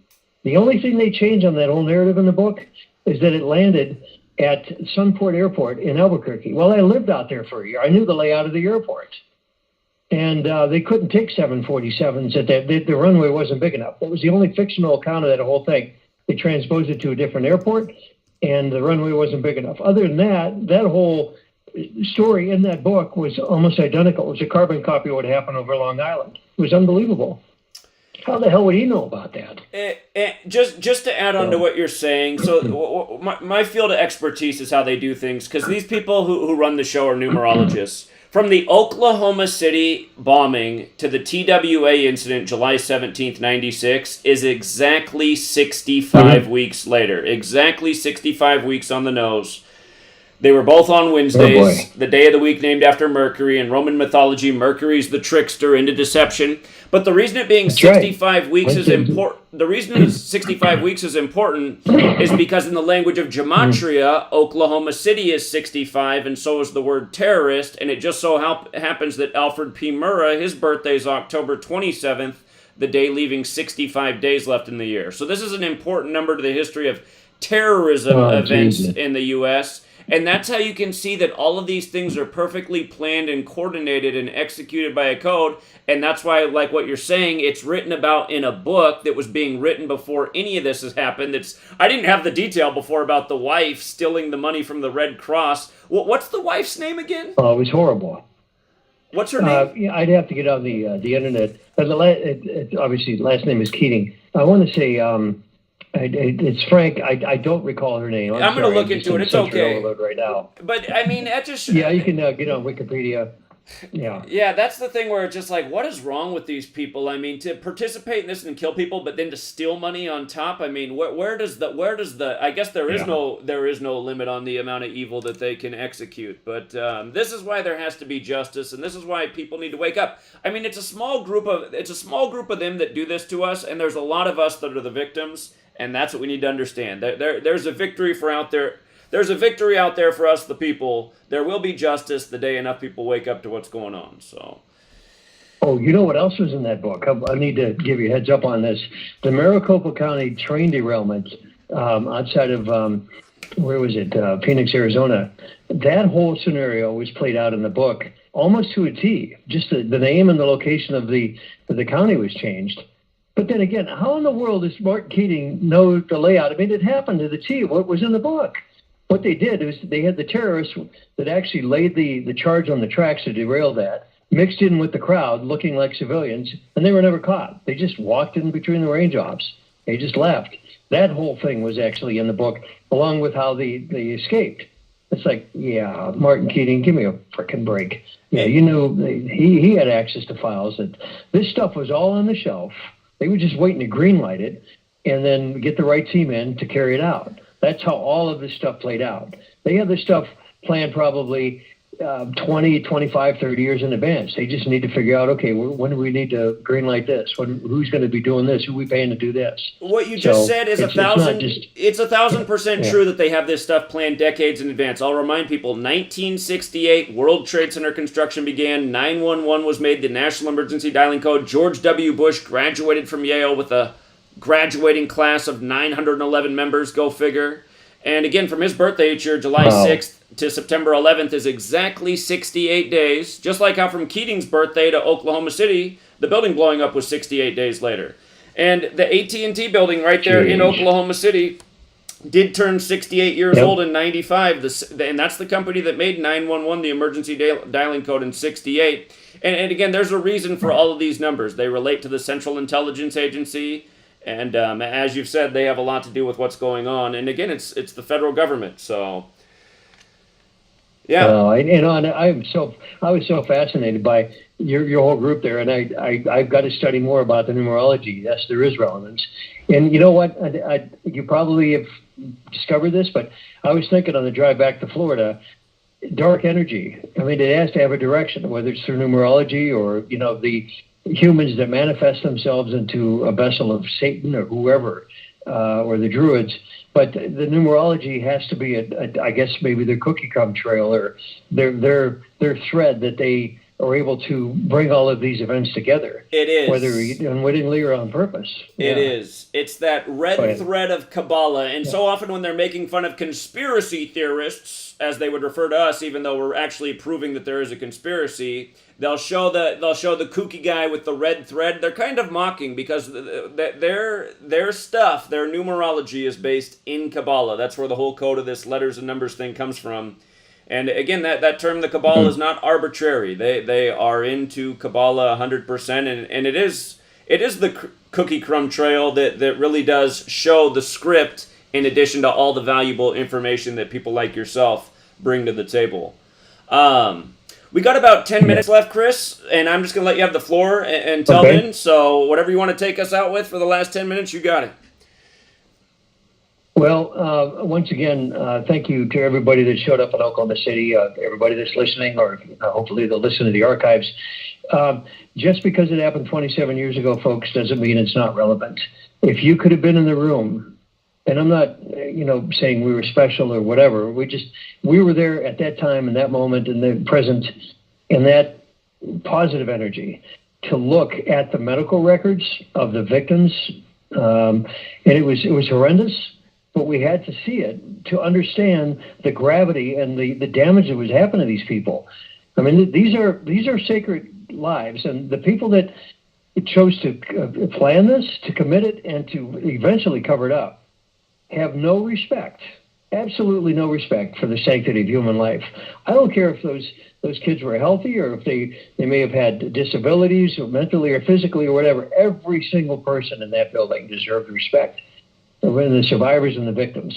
And for this story and what's carrying on in the museum and that ceremony that I attended on April 19th at the Methodist Church across the street, for them to say that everything was done and we're strong, we're hopeful and everything, it's like, no, that's all based on complete vacuous lies. We need to tell the truth about these people. Because if we don't, they're going to be remembered in a lie. And one of the first checks we ever got, I'll never forget, there's an older lady from Albuquerque, when I was still living there before I moved to Oklahoma City. She cut me a check for $100, and she looked at me. She was in a nursing home, a friend of a friend. I went and visited. And she had one of the nurses' aides cut a check made out to our film company. And she looked at me, and she says, I want you to remember the deaths of these people and the truth versus a lie. I mean, how poignant is that? Why do you want to remember them in a lie? There is no purpose to do that. So we have to remember the truth. Even though you weren't born then, you've got to understand what happened because you don't want this to repeat. And unfortunately it has, but we have an opportunity from this point moving forward, from May 5 of 2022 to say, okay, that's it. You know what? That happened in the past. we're going to remember this, but we're going to make sure it doesn't happen again. And how do we do that? We have to let the light shine on the truth, as opposed to having it covered in darkness. So everybody that showed up in Oklahoma City, they're a point of light to expose the truth and what happened. And we got to call these people out at the museum. I don't have anything against it personally. Again, there's a clear distinction. It's what they're pandering and they're passing off as the truth. That simply isn't the truth. And they're getting federal grants. They're making literally hundreds of thousands of dollars a year on that museum, millions of dollars. If you'd see their budget, it's absolutely disgusting what they're doing. And they think it's okay to lie about this. There's nothing okay about that whatsoever.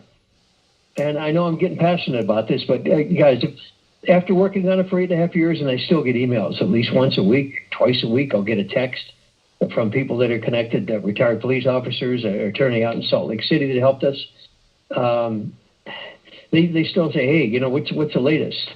Because they looked at us. We were brought into the situation by chance as one of the several lightning rods of a gathering of people that really wanted the truth to come out on this. And if you could have seen what they gave up and put on the risk every single day that they helped us on the line, on like I said, their pensions, their lives, their kids' lives, their reputations, their entire careers were put on the line. And if they were willing to do that, then I think, at least if you can make it to Oklahoma City next year for the memorial, I'm going to be there, that we can have a gathering and say, we are not going to remember this in a lie. And that's all we can do. We just put our best foot forward. 100%. Our group is going to be going to New York for September 11th this year, and we will be in Oklahoma City again this year. And we want to start, I'm thinking at least 4 major events a year, because there's a lot of tragedies that have happened in this nation. A recent one was what happened in Las Vegas on October 1st, 2017. And oh, geez, yeah. Again, I mean, people. Yeah, go ahead. No, that was horrible what happened there. That's a massive cover up there. Right. And just like you said, light needs to be shed on all these things until enough people know to make something happen. And again, for all the people out there who wanted to be in Oklahoma City this year, but something came up, please make it next year. You have almost a year to plan. If we do get big enough numbers, it can continue to grow year by year. There will be a breaking point when there's a critical mass there where people realize, okay, something needs to be done. Maybe we could inspire current officials in the government to say, you know what, this is my chance to make a name for myself by doing something that's right for this city. We have to inspire those kind of actions. So, yeah, if you guys, and I'll be in touch with you, Zach, before then, obviously. But as we lead up to that in the months and the weeks before, I will personally take you guys out on a film crew tour and show you where the perps were, where McVeigh and that whole crew and that whole entourage, we call them the Caravan of Death.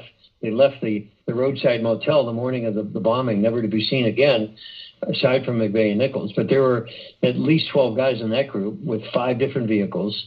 That motel is still standing to this day. I'll take you to the physical spots where we're able to put this whole piece of the puzzle together, and how our film crew was able to assemble the information and the intel for the film.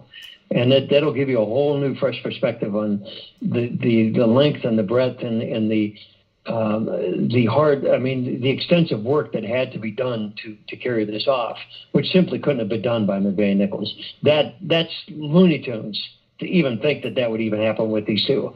And again, for Merrick Garland and Louis Free and John Ashcroft and all these guys to think that we're going to believe that, yeah, whatever. Take a hike, dude. We're coming at you from a different direction. We're going to do this right this time. So, well, I look forward to that, and I do appreciate that. And again, for the people who weren't there, this man on the phone, you'll see it even more in person, but he is committed to it. And I mean, you hung around and helped us out for hours. I was very grateful and super impressed. And it's good to know people like you are out there who stay committed to the truth. I mean, unfortunately, there's not a lot of people like you in the world. So, if you want to get a hold of me on email, I'll be happy to give that out to you. It's CC Emery, EMERY, at protonmail.com. Feel free to email me.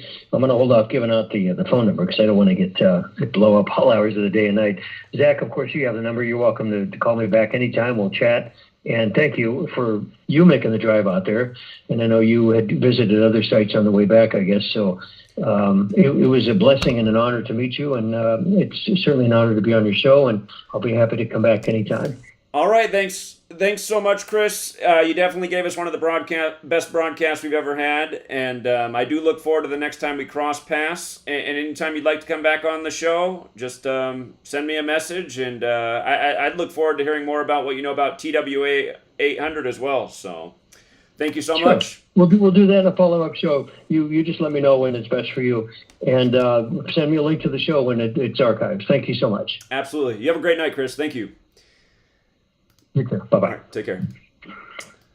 All right, everyone. So that was Chris Emery. And again, he does have his film A Nobile Lie with the Oklahoma City part after. And there's a streaming service that you can get if you have a Roku or a Fire Stick or even on the internet. The name escapes me right now. I'll have to check in the chat. I bet somebody has it in the chat. But there is a streaming service where you can watch his film right now. It has been banned on Netflix and Amazon. And, they said they banned Amazon banned his documentary about Oklahoma City on the 25-year anniversary. And just to remind people, Oklahoma City's on the 97th Meridian West. 97 is the 25th prime number. And again, the same people who control your government are the same ones who control your rigged NFL. It's Rome. It's the Roman Coliseum, the NFL. But remember what happened in the 97th NFL season. They moved the touch back to 25 yards. The Super Bowl just happened to be on 2/5 that year. Tom Brady had a 25-point comeback over the Falcons, the team in the league that has 25 gematria. You could also write the date 5/2. Brady and Belichick became 5-2 in Super Bowls.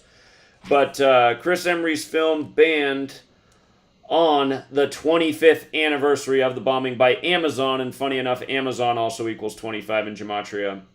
But that's how these people work. And again, you take the knowledge that a man like that has from his research, you plug it in with the gematria, and then you really see it. It's just like how he was making the point.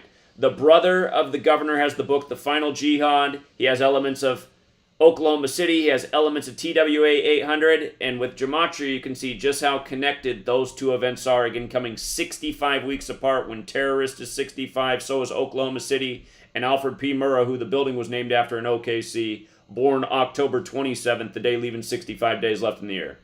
We are coming up on a commercial break. When we get back, we'll have Rambo on. Appreciate Rambo's patience, and then we'll take your calls the rest of the way. Sit tight, Truth Seeker.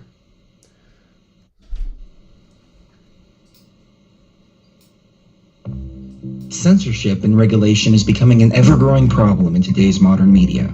From the mainstream to YouTube and Google, the information you're looking for is buried by official narratives and propaganda. This is why TFR is 100% uncensored, unregulated, and listener-supported. The shows on TFR are not micromanaged by the station, and our hosts are free to speak their minds however they please. As such, the views and opinions expressed on our station are of those who make them. If you happen to hear anything offensive on TFR, please send us an email to toughtitty@tfrlive.com, and we'll be happy to tell you that we really don't give a damn. We stand for freedom of speech and non-censorship. If you also stand for free speech, you can go to tfrlive.com/signup and sign up for a TFR supporter pass and help us in our mission to keep the airwaves uncensored and unregulated. TFR Live, your uncensored and unregulated protection from deception. Wow, that's a lot of people. Thank you.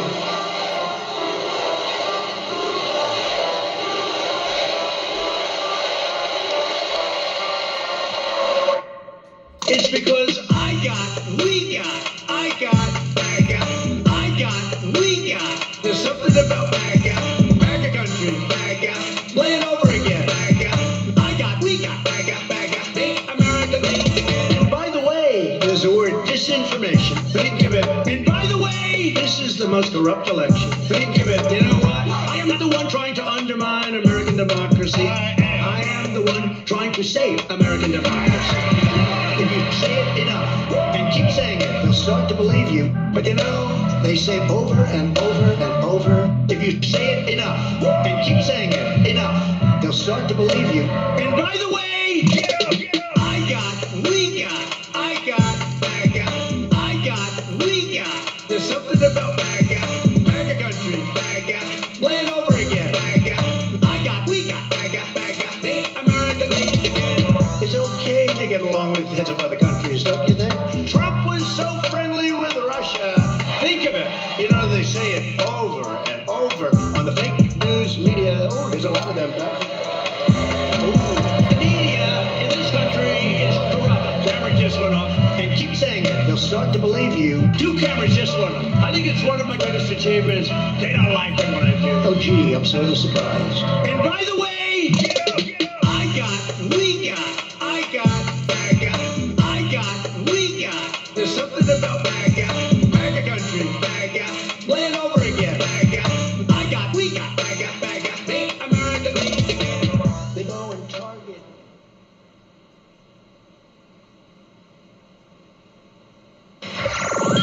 Wherever you are, make it Truth Frequency Radio.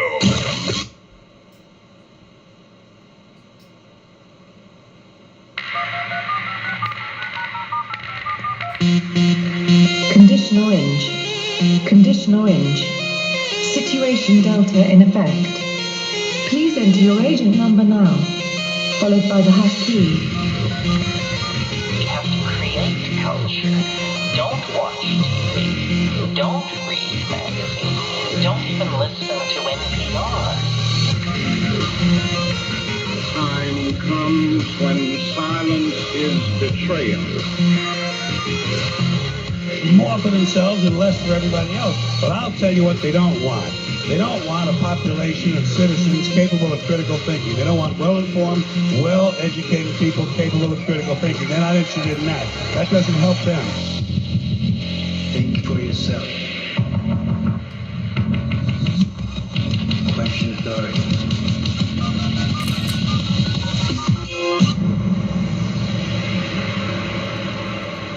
This code has been compromised.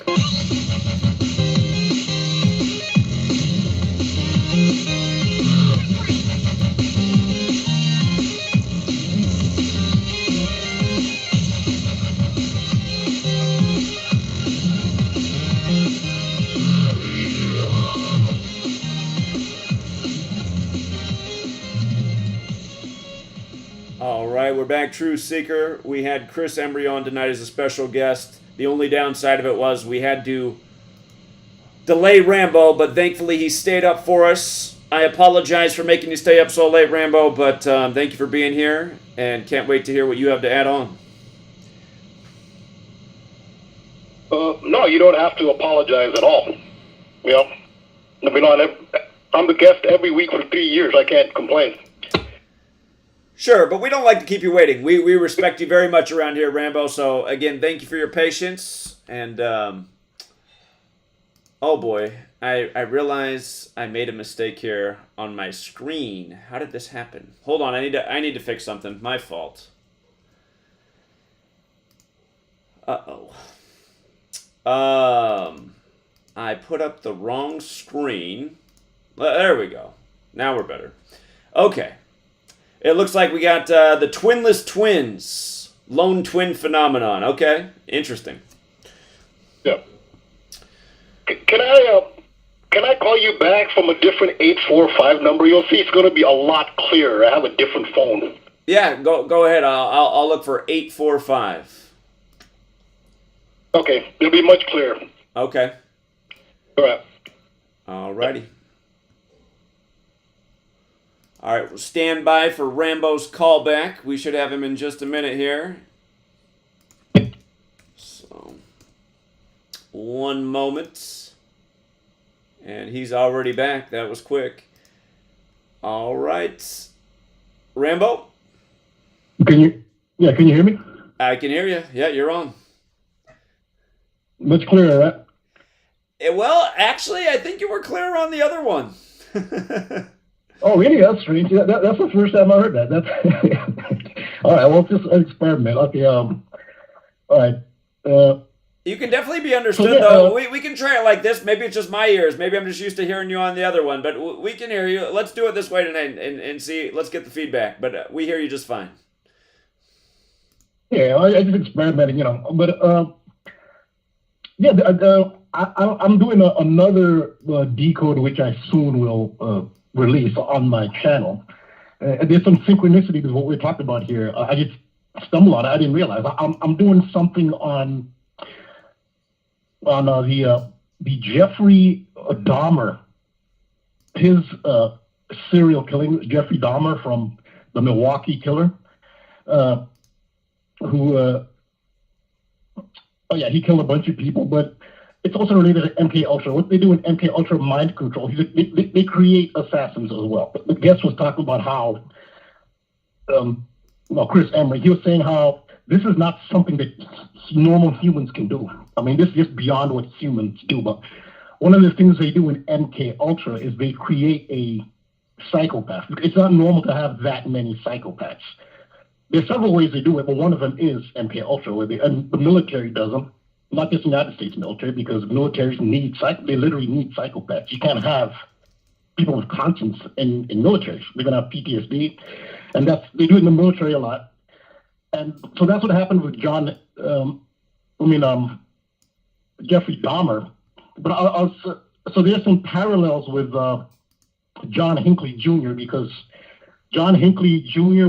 he is programmed using the movie Taxi Driver. That's what they do with MK Ultra. They'll use a script from a movie, and for John Hinckley Jr. it was the movie Taxi Driver, which was from 1976, where Robert De Niro played an ex-Marine who attempted to kill a presidential candidate. John Hinckley Jr. attempted to kill Ronald Reagan, but they used Taxi Driver to most likely do MK Ultra programming. So I was doing that, and I realized that John Hinckley Jr., I just stumbled on this. He went to the same high school in Dallas as Matt Stafford, who just won the Super Bowl for the Rams, a quarterback, and Scotty Scheffler, who just won the Masters in golf.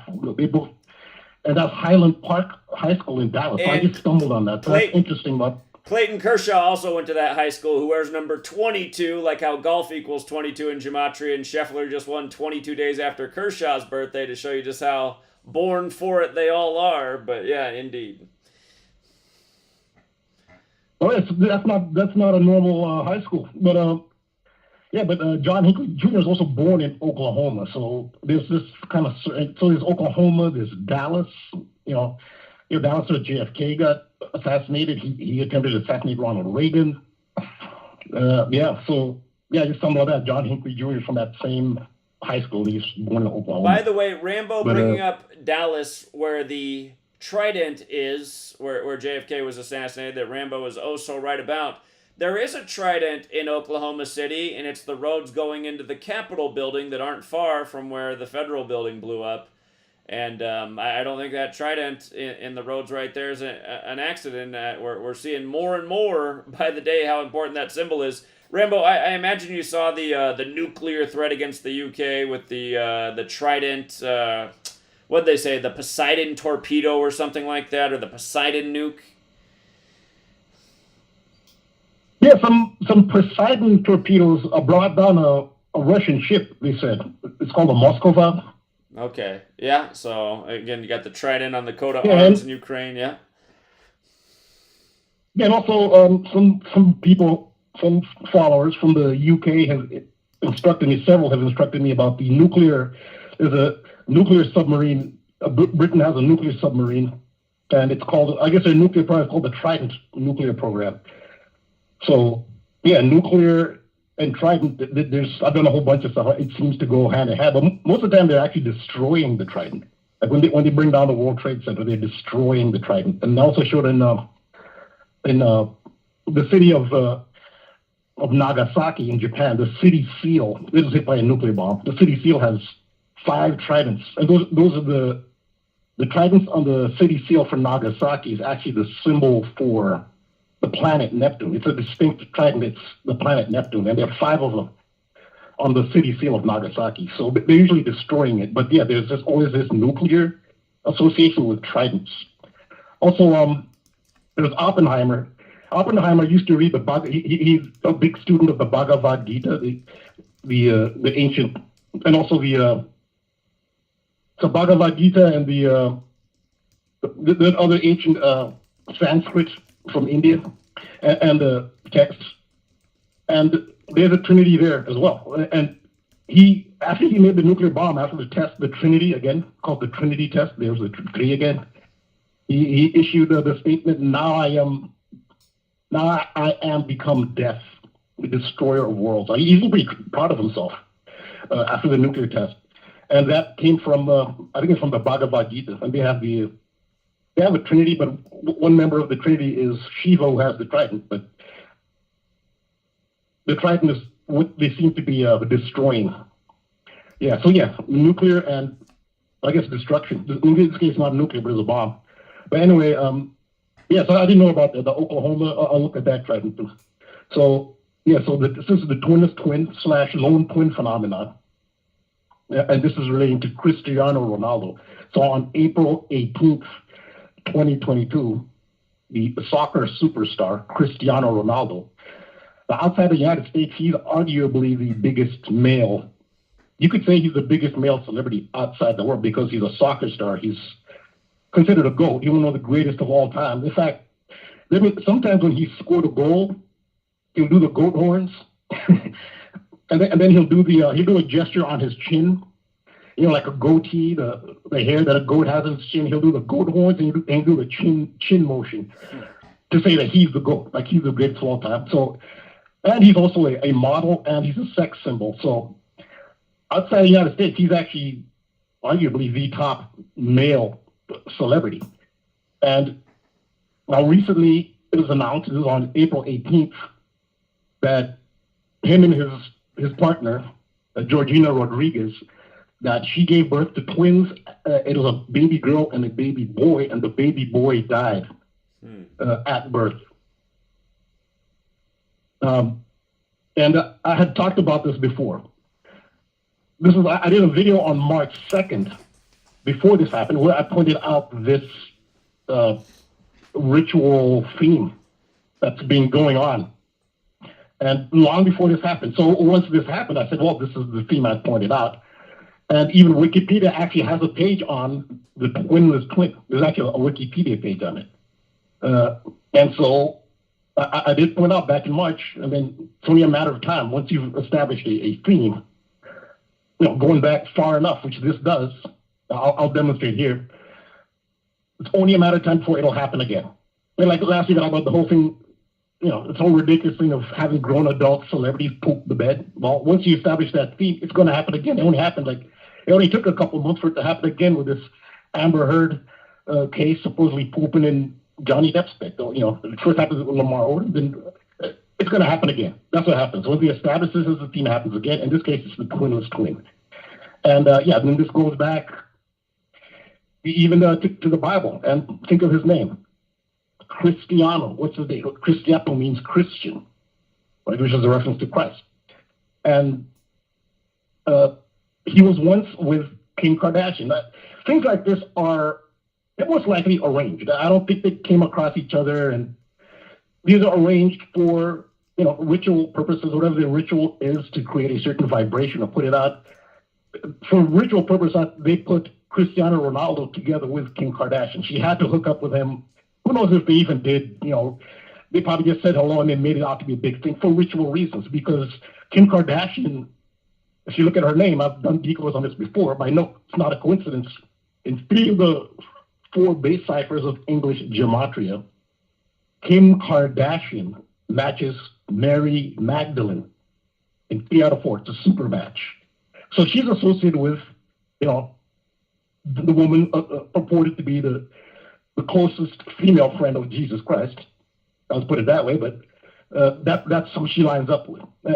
And so she was seen, so they've done this long before she was associated with Cristiano Ronaldo. She showed up, this is when she was married to Kanye West, at the Christ the Redeemer statue in Rio de Janeiro, Brazil. That was on February 9th, which is an important date later in the decode, 2/9.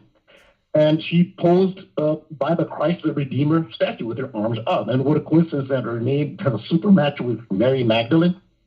No, that's not a coincidence. So this is part of the ritual, and that's why she was associated. They say they were dating for a while. I don't believe it. I think this was just a part of the ritual. He's associated with Cristiano, Ronaldo. So there's Mary Magdalene. That's who she is. That's the role she's playing with Cristiano, who's playing the role. His name says it all, Cristiano. Well, so this is the twin theme on May 2nd, 2022, which is this past Monday, because the first Monday of every May, they have the Met Gala. It's a huge, opulent fashion event, the yearly event, the Met Gala. Well, Kim Kardashian showed up at the Met Gala, and the theme was America, an anthology of fashion. It's all about fashion. It's all about materialism. You know, it's not some big spiritual event, that's for sure. But Kim Kardashian actually wore a dress that had been worn by Marilyn Monroe. It was the actual dress. But when Marilyn Monroe famously sang, Happy Birthday, Mr. President, to John F. Kennedy, she sang it on his 45th birthday. So they're going to talk about ballots and stuff. Here's again, John F. Kennedy is a theme here. Again, in this event, because she wore the exact dress that Marilyn Monroe wore. So in effect, she was playing the role of a twin. It's like the twinning. She's also made to look like, I guess, more or less a Marilyn Monroe. So there's the twin theme here as well. And if you look at all the parties involved, it's not a coincidence. The twin is a symbol of Gemini, and all these other males she's associated with are Gemini. She's imitating Marilyn Monroe, saying Happy Birthday, Mr. President. Well, it was May 29th. That's John F. Kennedy. He's a Gemini. Her ex-husband, Kanye West, is a Gemini. Marilyn Monroe herself was a Gemini. So you see the twin theme, a very heavy twin theme here. And so the figure of Jesus Christ himself can be connected to the twin theme as well, because based on some texts that the Roman Empire left out of the canonized Bible, what we have, the canonized Bible, is determined by Rome, the Council of Nicaea. They actually eliminated the majority of texts, and they canonized and edited a few they did accept. But one of them was some of the texts, the Book of Thomas. It had actually Rome wanted some of the texts they didn't accept. They wanted them banned. They tried to destroy some of them, but from the Nag Hammadi library, which is found in Egypt, you have the Book of Thomas, and in the Book of Thomas, it suggests that Jesus Christ had a twin, and that Thomas was his twin, Thomas Didymus, because the name Thomas means twin. And I show an excerpt. You can research this multiple places, but just Wikipedia, just to make it simple, says in the Book of Thomas the Contender, part of the Nag Hammadi library, he, meaning Thomas, is alleged to be a twin of Jesus. And in this book, Jesus is quoted as saying, this is after he had resurrected, and he was doubting Thomas. He said, now, since it has been said that you are my twin and true companion, examine yourself. So he was examining the wounds to make sure this really was Jesus resurrected. That's said to be his twin. So the twin theme actually is related to Jesus Christ, and his name is Cristiano Ronaldo. There's a Christ theme there. So twins and Christ go together, and this is what he's part of. And so there's, again, no coincidence that he's been associated with Kim Kardashian, because she lines up with Mary Magdalene. So yeah, there's Castor and Pollux in Greek mythology, which are the twins of Gemini. Castor, they both have the same mother, who's an earthly mortal mother. Castor has a mortal earthly father. Pollux has a god father, who's Zeus. So you have twins. They have the same mother, but one twin has a mortal father. One has a god for a father. And this existed long before Christianity started. And this Jesus narrative with Thomas as a twin goes along. So Thomas would be the one with an earthly father, and then Jesus would be the one with a god for a father, and they have the same mother. This is Castor and Pollux, who are the twins of Gemini. That's why you see so much Gemini symbolism as well. So this is the backup to our modern day. So in popular culture, the lone twin phenomenon, Twinless Twin, we see in Back to the Future, where you have the Twin Pines Mall, which becomes the Lone Pine Mall, when Marty McFly accidentally destroys one fledgling pine. So Back to the Future, there's only one left, and there's no coincidence that the person who plays Marty McFly, Michael J. Fox, is a Gemini as well. A heavy Gemini theme here. You did a detour on this back in 2017. This is when a woman died in New York City when falling off an escalator while trying to retrieve her twin sister's hat. This was in the Oculus. The Oculus is a transportation hub which is adjacent to the new World Trade Center. So it's related to that as well. The former location of the Twin Towers. These are twin sisters, and one of them fell off the escalator, they said, and died. It was at 5:30. There were no witnesses. A.M. Even in a city like New York, there were no witnesses. And this was on February 11th of 2017, and her name was Jenny Santos. And just a quick side note, it's very important to see the picture of Jenny Santos that was spread throughout the media, and she has a certain hand gesture, and I showed an example of you seeing this hand sign with a lot of historical figures. One is Christopher Columbus. It's not a coincidence he has that sign. So she's part of a esoteric secret society. She's doing that hand sign. So some call it the goose hand, but it's a Masonic, and she has her elbow at 90 degrees. So just to say the fact that she might be involved in a ritual, it's realistic when you see this picture they put out in the media. If you understand the symbols that she's doing in the picture, wearing red, which is a sacrificial color. But so it happened on February 11th in 2017. All the stories reporting Kim Kardashian at the Christ Redeemer statue, they were reported on February 11th, but they actually took the picture on February 9th. But the media report on February 11th. It's the same with the Jenny Santos, who fell off the escalator trying to retrieve her twin sister's hat. So on February 11th, they have that in common. And February 11th can also be 11th February 112. Well, in Gematria, twin sister is 112. And at 119 is September 11th. Kim Kardashian is 119. Well, her name, the twin sister who fell off the escalator, Jenny Santos, is 156. The 156th prime number is 911. In Gematria, twin sister, also sums to 156, which is, again, 156 prime, 911. So twin sister related to 911. The name Jenny Santos, Kim Kardashian. And again, 911, some say, is the real birth of the entity referred to as Jesus Christ. Some say that's his real birthday. That's part of this too. So 29. So Romulus has a value of 29 in Gematria. Romulus is also 119. And Romulus is, in legend, the founder of the city of Rome. And he was nursed by a she-wolf along with his twin brother Remus. So Romulus and Remus, they were twin brothers. Romulus killed Remus. He killed his twin brother. And he founded Rome on Palatine Hill. Remus wanted to found Rome on Aventine Hill. And Romulus said, no, Palatine Hill, and that's where Rome was founded. But in effect, Romulus, who founded Rome, was a lone twin after he killed his twin brother. And then there's also Apollo and Artemis.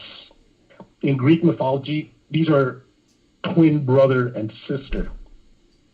Artemis is the moon, Apollo is the sun. Now, the sun and moon are considered twins because from Earth's perspective, they're the same size.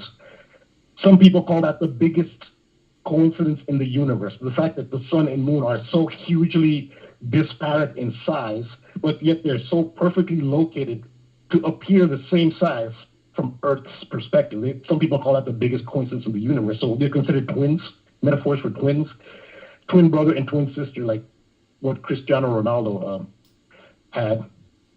So Artemis is the moon and Apollo is the sun, and they can only shine one at a time. So they can't shine together. So in effect, they are twinless twins. When the moon is shining at night, that's a twinless twin because they don't shine together. And then when the sun shines in the day, you don't see the moon, and that's a twinless twin. So yeah, I have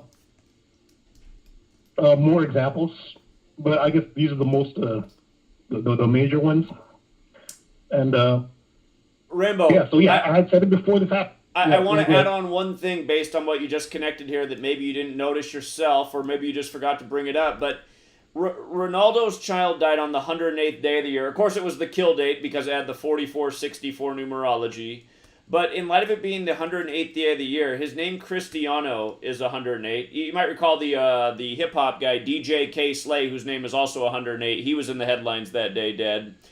But the 108 thing with the sun and the moon. Remember, when you write out sun worship, it has the gematria of 108. And when you write out full moon, it has the gematria of 108 forwards and backwards, just like the word geometry, where gematria means geometry in language. And again, the sun, the moon, the earth, they have that relationship through the number 108. The diameter of the sun is the diameter of 108 earths. From the earth to the sun is the diameter of 108 suns side by side. And from the earth to the moon is the diameter of 108 moons side by side. So again, also just in the language, sun worship has the 108 connection. Full moon has the 108 connection. All these things are possible because of the symmetry and the mathematics of the relationship of these things. But then you're pointing out the actual connection to the sun and the moon through the old Greek mythology. So I don't think it's arbitrary that this happens on the 108th day of the year. Yeah, those are great additions, yeah. I haven't found a 108, but yeah, but that is a perfect addition to this. So yeah, the sun and moon are part of it. So I guess that's what. So the significance here is, why would the sun be the one that dies and the moon survive? I don't know. So I wouldn't know. I'd have to kind of contemplate on what the significance of that is. But the first time I brought up the lone twins was when I was doing the AI robotics decode, after Hanson Robotics announced that it's undergoing the process right now of mass producing the Sophia robot, because everything that's predicted in all the movies all the time is going to happen. You're going to have humanoid. I guess eventually it'll be indistinguishable from humans. Well, we're at the start of it. It hasn't happened, but the rollout just started. And so the AI humanoids are the twins. They're made from the image of humans. So in effect, they are the twins of humans. And one of the authors, writers on this, the most influential one is Philip K. Dick. He wrote the he wrote the novel, "Do Androids Dream of Electric Sheep," which is the basis for Blade Runner, which was released in 82, I think. Yeah, 1982, and then remade in 2017. That's Philip K. Dick. And Hanson Robotics even made a Philip K. Dick android. It looks just like him. So yeah, he's a major figure in that theme. Well, when Philip K. Dick, he had a twin sister, and we got a commercial break. We'll be right back with Rambo. Sit tight.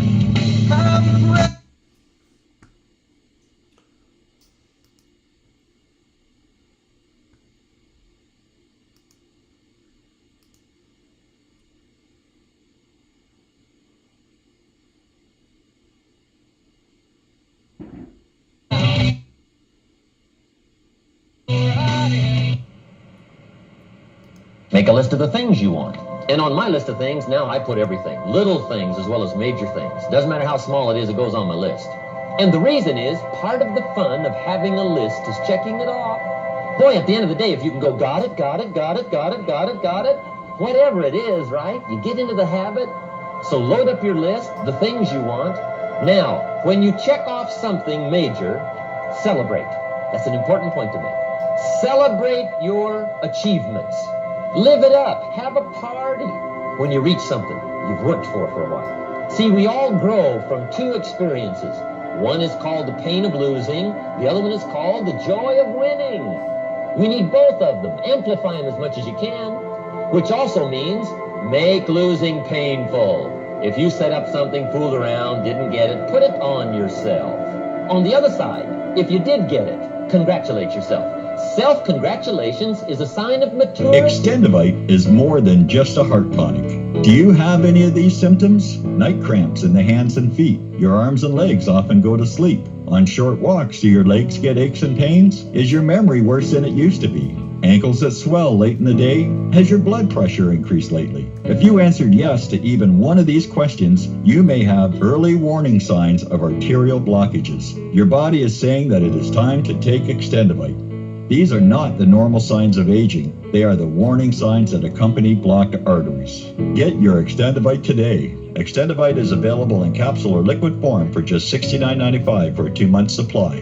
To get started, call 1-877-928-8822. That's 1-877-928-8822, or visit heartdrop.com. Extend your life with Extendovite.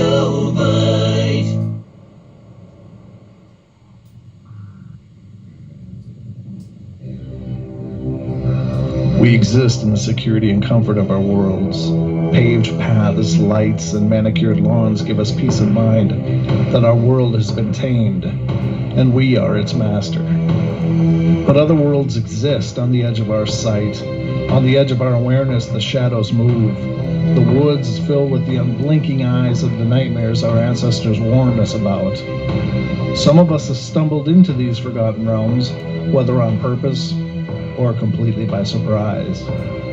I'm Brent Thomas. Join us on the Paranormal Portal Friday and Saturday nights from 10 p.m. to midnight Pacific Standard Time as we journey into the world of the paranormal phenomena. Enter the Paranormal Portal if you dare.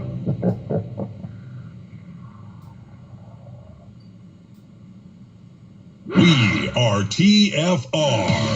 My faith in destiny is all I need to prevail. Truth Frequency Radio.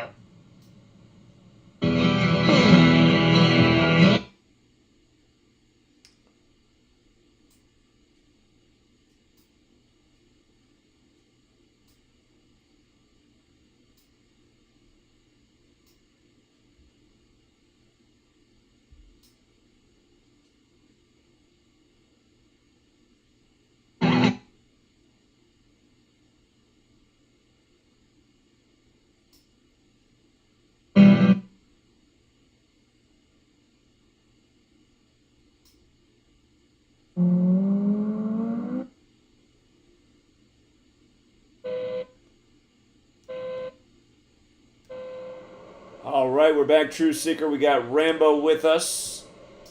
And again, apologies to the callers that we didn't get to as many people tonight. Again, we had a special guest. But we will do it again soon. So, Rambo, you were saying?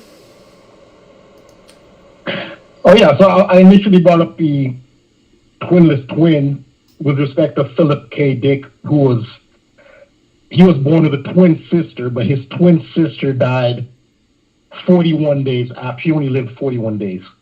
And so that's when I first brought this up. And then I saw the pattern. And, sooner or later, since the pattern is going to be done again. And this is what I thought of. But and that's done with respect to AI, because in a lot of his work, and also in Blade Runner, there was the phenomenon of a twin who survives and a twin who dies. There's even in the remake, Ryan Gosling's character in the remake of Blade Runner, he visits the graveside of a twin. I think it was the female was the one who died in that one, but Philip K. Dick put that in a lot of his work. So there's always the twinless twin in his work, and in the symbolism there is the twin of the human race is these AI humanoids that are going to come out, and they're all the indications that they're going to be indistinguishable. And then if we have a twin, well, if we have a twinless twin, it should be us, because that's not these android twins are not the twins that should be surviving, if that's what the imagery is there. Also, I looked at a DJ K. Slay. He's a Leo, and Leo was ruled by the sun. So that's part of that too, as far as the DJ K. Slay dying at the same time. I see. He's a sun symbol. Yeah. You might want to look into Tom Brady as well, because of course he's a Thomas, and you might recall he just happened to be on hand a few months back when Ronaldo set this all-time record, just happening to have a hat trick, scoring 3 goals the day that Brady was in attendance. Something tells me there's a connection there.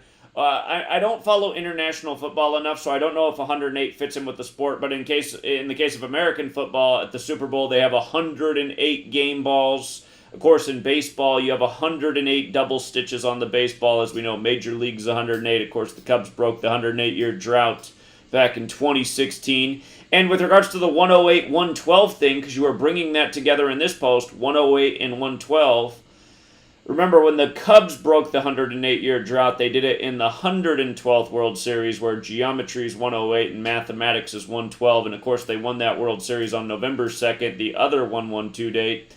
So again, the mathematical part of the riddle is always there because this is mathematics. But, yeah, something tells me if you go back and look at Tom Brady being in attendance with Ronaldo, that there's some parallel to what happened to his child on April 18th. Yeah, these are great additions. These are awesome additions. Now, Thomas, yeah, his name is Thomas, but his wife, what's her name, Giselle Bundchen? Yeah. And she's from Brazil. We were talking about the Christ the Redeemer. Right. She's a twin sister. She has a twin sister. So his name is Thomas from the twins, and his wife has a twin sister. And twin sisters are female. So yeah, twins are really heavy. So yeah, I'll look more into that association with Cristiano Ronaldo.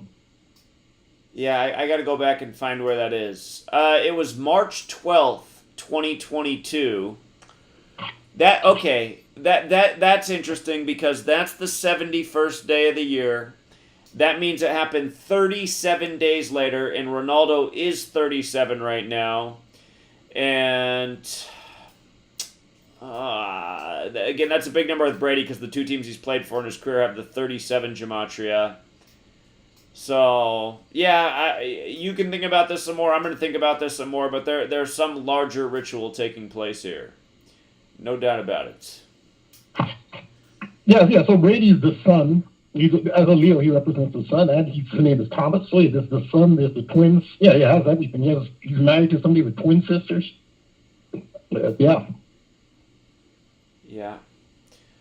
All right, Rambo. We're brilliant as always. And again, thanks for being patient and sticking with us tonight.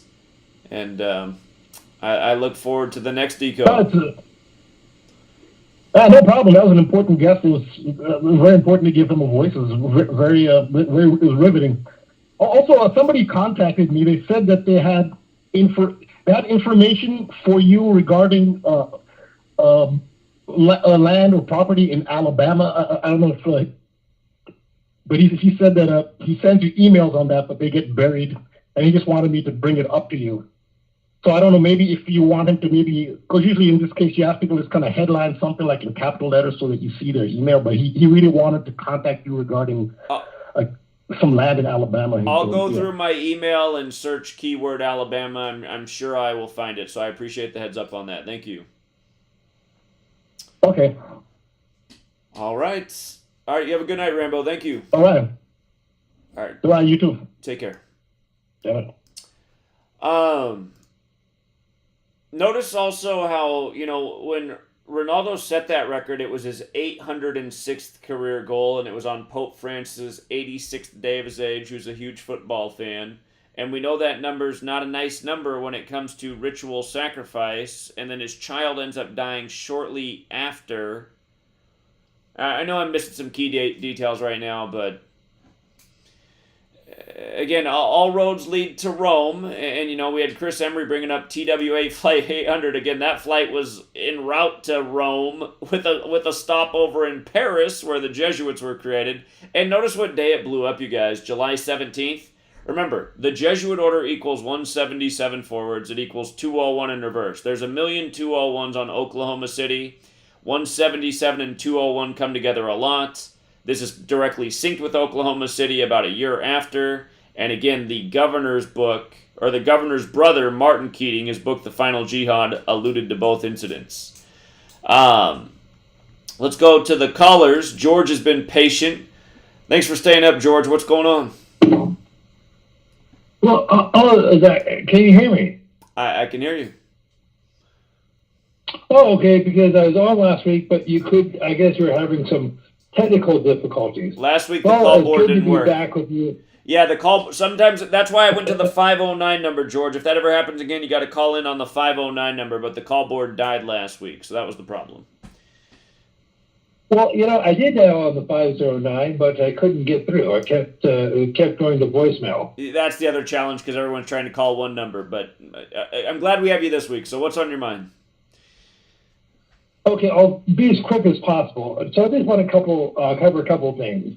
I'm sure you probably did a video of this, but over the weekend, Nancy Pelosi and several other Congress people allegedly went to Kiev to hang out with Volodymyr Zelensky. And okay, so let me see if I have this straight. Back on February 24th of this year, Vladimir Putin, the president of Russia, invaded Ukraine. And so according to our Western media, Volodymyr Zelensky, the president of Ukraine, has been intrepidly fighting against the Russian army. And he not only is fighting for the survival of his country, but his own physical survival. But despite that, Zelensky has been able to address a joint session of Congress, the U.S. Congress, the Canadian, the British, and the European parliaments, the UN. He's received several dignitaries. A couple weeks ago, Boris Johnson was over there. And as I said, Nancy Pelosi and her entourage was there. And he was also able to address the Grammys. Right. Really? Gee, if I didn't know any better, I would think he's an actor just playing a part. Exactly. And again, I mean, it really is an embarrassment. It really couldn't be any more obvious. And again, it shows you that we have a brain-dead populace and a news media that does absolutely zero journalism and just reports nonstop propaganda. I mean, it just couldn't be any more obvious. George, how far are you from the Bay Area again? George, how far are you from the Bay Area? Well, I am. I'm in the northern. I'm about 45 minutes. Oh, you're right next to Big Tech. Half an hour. If you're north, then you're right next to Big Tech, huh? Well, yeah. Well, I'm about an hour and a half or so north of there, and I'm about 30 miles or so from Bohemian Grove. Okay. Now, if I could just mention something else, that last week, speaking of the Bay Area, we call our subway system here Bay Area Rapid Transit, or BART. And that has nothing to do with Simpson. So anyhow, last week, on Thursday the 28th of April, they decided they were going to reimpose their mask policy. And it's supposed to be in effect until July the 18th. So for 80 some odd days. In your humble opinion, why did they choose those numbers? Well, it's 187. It's Society of Jesus. 187 can't get any more obvious with that July 18th. But I'll have to look at what day they officially did it in the distance of days. I'm sure there's another part to the ritual. But that's all it is. It's just one ritual after the next. Well, for what it's worth, one of the members of the board of directors for BART, Bay Area Rapid Transit, is a lady by the name of Latifah Simone. And she got her master's degree from the University of San Francisco. And well, you know, it's the cliche, where there's smoke, there's usually a Jesuit with a book of matches. Indeed. Okay, could I just mention one other thing? I know you talked about how they like playing games with us with names like one of the big bad guys of the last 20, 30 years. Well, two of the bad guys were Osama bin Laden and Saddam Hussein. But then we elected a president named Barack Hussein Obama. Well, a similar thing happened like that decades ago on the Supreme Court. You had Earl Warren, and I'll give you his dates, who was on the Supreme Court from 1953 to 69. Now, Warren was born on the 17th of September, 1885. No, I'm sorry, I screwed up his date. He was born on the 19th of March, 1891, died on July the 9th, 1973. But the funny thing is, do you know who replaced Earl Warren on the Supreme Court? Who was it? Warren Burger. Now, it's interesting. Warren Burger's full name was Warren Earl Burger. So they had a Warren replace a Warren. Now, Burger's dates were let's see now, I have it here somewhere. I just got to point out something, just before you go any further. The name Warren in the most simple cipher equals 79. And Society of Jesus has the 79 connection as well. What day did he die? He died 7-9.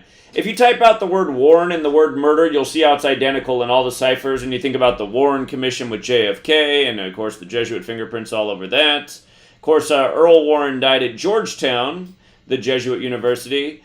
But I have no doubt that that was part of the ritual. Warren dying on 7/9 only to be replaced by another Warren. And again, that's just how these people are. So. Okay, so for what it's worth, now, with both these judges, they had plausible deniability because they were purportedly Protestant. Earl Warren was supposed to be a Lutheran, and Berger was supposed to be a Presbyterian. Now, when Earl Warren got his undergrad degree from Cal, University of California, Berkeley, he was a member of the Golden Bear, and his fraternity was Sigma Phi. And Berger, what was the name of his fraternity was Phi Alpha Delta at University of Minnesota. So they're both Freemasons, Scottish Rite Freemasons. So for what it's worth, Earl Warren was in the Supreme Court from 1953 to 69, and Berger replaced him in 69 to 86. So their combined terms were 33 years from 1953 to 86. I'm sure that was a pure coincidence. I'm sure it was, too. I'm sure it was. And again, I'll just make the point about that 33 thing. Again, the transition was in 74 in the most simple cipher. Jesus, cross, Messiah, Gospel parables, they all equal 74. Jesus on the cross at 33. The way these numbers come together all the time, out of the 50 states, there's only one state that equals 74. It's the 33rd state, Oregon. So, again, just the same patterns all throughout history. Society of Jesus. Okay, and if I, just as I sign off, I know you did a video on this yesterday. I guess allegedly there's this leak memo from, I guess, Sam or leader or whatever they're calling it. Well, first, it wasn't leaked. It was released on purpose. Franklin Roosevelt said, quote, "If it happens in politics, the odds are it's planned that way," close quote. Now, regardless of what your views are on abortion, the judges realize it's a contentious issue, and people are going to have a visceral response, pro or con. And this is something they've been doing forever. You know, males against females, men against women, blacks against whites, Gen X against the boomers, the Gen X versus millennials. They do this in sports. They do this in award shows. They do this in talk shows. They do it in everything. The Jesuits educate, agitate, and they infiltrate. So this is just another agitation. Indeed. And again, by the numbers, on the 122nd day of the year is the supposed leak, abortion 122, Roe v. Wade, January 22nd. And again, on that same day, in the heart of the country, Kevin Stitt, the Oklahoma governor, supposedly that's the day the bill went to his desk, on the 122nd day of the year, May 2nd, 5-2. Again, abortion's 122. The word heart is 52, and the word heart is in the name of the bill in Oklahoma. And again, just all throughout history, the same patterns over and over and over. And you're right, it's meant to cause division and friction and to provoke people. And it's that phrase, united we stand, divided we fall, and this is how they keep us divided. Okay, well, I realize, hopefully you can get to a few more calls before 9 o'clock Pacific. All right, well, I appreciate it, George. Great thoughts as always. You have a good night. Okay, well, take care. All right, take care. All right, we're going out to that place in Texas. It's a man, Babyville. Austin without powers. What's going on, Austin? Hello? You're on, Austin. What's going on? Awesome. Okay. I had two questions that were kind of related. One, I remember you mentioned a while ago about 2025 and like the next pandemic or something like that. I thought that was in your book, but I literally searched through it and couldn't find it. I don't think that is in the book. I don't think that's in the book, but there's another simulation called SPARS, SPARS, and that simulation is focused on the year 2025, the SPARS pandemic simulation. Oh, I see it here. Okay. Okay, and then related to that, I know people have talked about this like a long time ago, but there's some sort of like population projection that has like the United States population dipping down to like 120 million in 2025 or something like that. You've heard of that before, right? The Deagle website used to have a major population dip right around that same time period, yes. What was it called? The what website? Deagle. I think it's spelled like, let me see, is it D-Eagle? Is that how you spell it? I forget, I haven't been to this website in a while. That's not exactly how you spell it, but it's Deagle. Somehow you spell the word Deagle, and that's the site. So I don't have it on me right now, but I'm not even sure that they have that same stat up on their site, but they definitely had it 5 years ago. So and the site like somehow is compiling military intelligence information. But yeah, maybe keep your eyes on the chat. I bet there's somebody in the chat that knows exactly how the website's spelled. I forget. I haven't looked at that for a while. I think I found it. Population projection states 1995 to 2020. I might have just, well, okay. Yeah, I'll check the chat. Okay, somebody in the chat says it's Deagle Report. www.dni.gov has Global Trends 2025, A Transformed World. That's something related, but I know it was on that Deagle website is where it used to be at. So, but yeah, maybe check out this. This is interesting. DNI.gov, Global Trends 2025, A Transformed World. So, might be related. Okay. All right. All right. That's everything. All right. Yeah. You have a good night. Take care. Beaverton. Hey, Beaverton. Near my old stomping grounds. What's going on, Beaverton? Phil Knight. If you guys don't know, Nike's headquartered in Beaverton.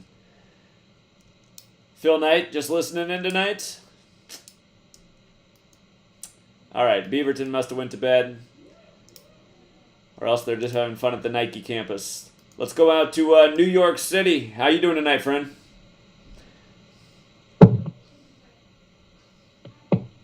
What's up? Hey, thanks for staying up for us. How you doing? All right. What's on your mind tonight? Just listening as usual. All right. Well, I appreciate all the support. When we come out to New York on 9/11, are you going to join us? Yeah, no about that. Okay. I look forward to that. Definitely. All right. I'll give you a new copy of the book in person that day. So I look forward to that meeting. All right, no problem about that. All right, friend. Appreciate you, man. You have a good night. Yeah, all right. Yeah, right. You too. Yeah, thank you. You take care. All right, we got at least one other person showing up for 9/11. Let's go out to... Is this the same Tyrone that I went to the beach with last year? Tyrone. He went to bed. I bet anything this is him. Last year I was out at the Portland Trailblazers game on the megaphone. You might remember I did that a few times last year. And this gentleman comes out to me and he made some comment and I was like... You know, give him one of these looks like, what? And then he laughed. He's like, I'm just joking with you, man. He's like, I follow you, but I'm out here from Baltimore. And then he had a little accent on him. Tyrone. And then I thought about that Erykah Badu song, You Better Call Tyrone. But anyway, Tyrone was a good guy. And he said he'd never been to the Atlantic Ocean before, despite living in Baltimore. And I was like, really? I said, have you been to the Pacific Ocean? He's like, no. I said, you want to go? So I took him out to the beach. And we made a day of it. So, anyway, it's too bad. It's funny that he called in tonight because I was just... Life is weird. You know what? I got to bring up a synchronicity that happened today, too, with Baltimore. Sweet Lady and her foster mom are here. And it's Sweet Lady's graduation tomorrow. We got a little road trip tomorrow. But I was talking to her foster mom because her foster mom just moved out to the Washington, D.C. area recently. And she's living... in Maryland, not all the way up to Baltimore, but she was just talking about how her only concern about being out there, she likes it, but it's just if shit hits the fan, there's a lot of poor people and a lot of people, period. And she's worried that, like, it could be real crazy and real ugly because of the circumstances. And while she was saying that to me, I had my 50, my phone, I have the 509 number. Normally I shut off the ringer when I'm not on there, but I accidentally left it on. And somebody kept calling me back to back from Baltimore. Tyrone, I heard. Hey, Zach. Tyrone, is this the same Tyrone that I met last year in Portland? Yeah, it's definitely me, Zach. It's been a long time. Okay. Yeah, how you doing, man? It's good to hear you. I'm good. It's just, I wish I could have made the Oklahoma, Zach. Like, I definitely wanted to be there. Well, we're going to come out closer to you on September 11th, so maybe you can do that one. Yeah, maybe. I ain't gonna lie, Zach, I'm kind of scared about that one, though. Like, New York kind of intimidating me. All right, well, maybe we'll have to swing down to Baltimore then. Maybe we'll just have to come to your neighborhood. I do plan to go to other places when I'm out there, so. Yeah, I appreciate it, Zach. Yeah, definitely, All right. I definitely want to see you again, man. Well, it's been almost a year since we met up. How's life been treating you for the last year? I've just been tired, Zach. I've been the school stuff, man. It's just been killing me, Well, I do know how that can be, so you'll finish. Yeah, I know, Zach. Oh, yeah, by the way, Zach, so my little brother, like, he started, like, watching you and stuff and everything, and now, like, he started his own Patreon for sports, and he making about $500 a month now based on, like, what basically, he learned from me and you, and now he's doing that, so. Very cool. I'm glad to hear that. I remember last year you were telling me that one of your brothers was having some trouble. Is that the same brother? Oh, no. This is he's the younger one. Okay. Yeah. That brother actually, it's crazy, Zach. Like, God good, because he, like, turned around. It's like he about to be, like, a computer science soon. Well, that's great to hear, too. So your family's doing better. Glad to hear that. Yeah. Yep, so. All right. Zach, can I say one more thing before you go? Yeah, of course. I definitely agree with you getting the word out and stuff, and I definitely appreciate you doing this, because I want the word change too, but I'm just, sometimes, I get scared for you, Zach. Like, I worry you, man, because I don't never want them to, like, I'm like, because they trying to take away, like, our freedom of speech, and it's like, I'm scared, like, one day, like, if they get tired of you, they can just, like, you know what, he said all this stuff, and they can just put you in prison and make you rot away or something like that, or they could, like, kill you or something like that, and I don't know what I would do, Zach, if that happened to you. Like, I just wouldn't know, I just don't put nothing past them. Well, hopefully that doesn't happen. The good news is if it does, we got people like your brother and you carrying on the tradition. We'll be back next week, everybody. Have a good night.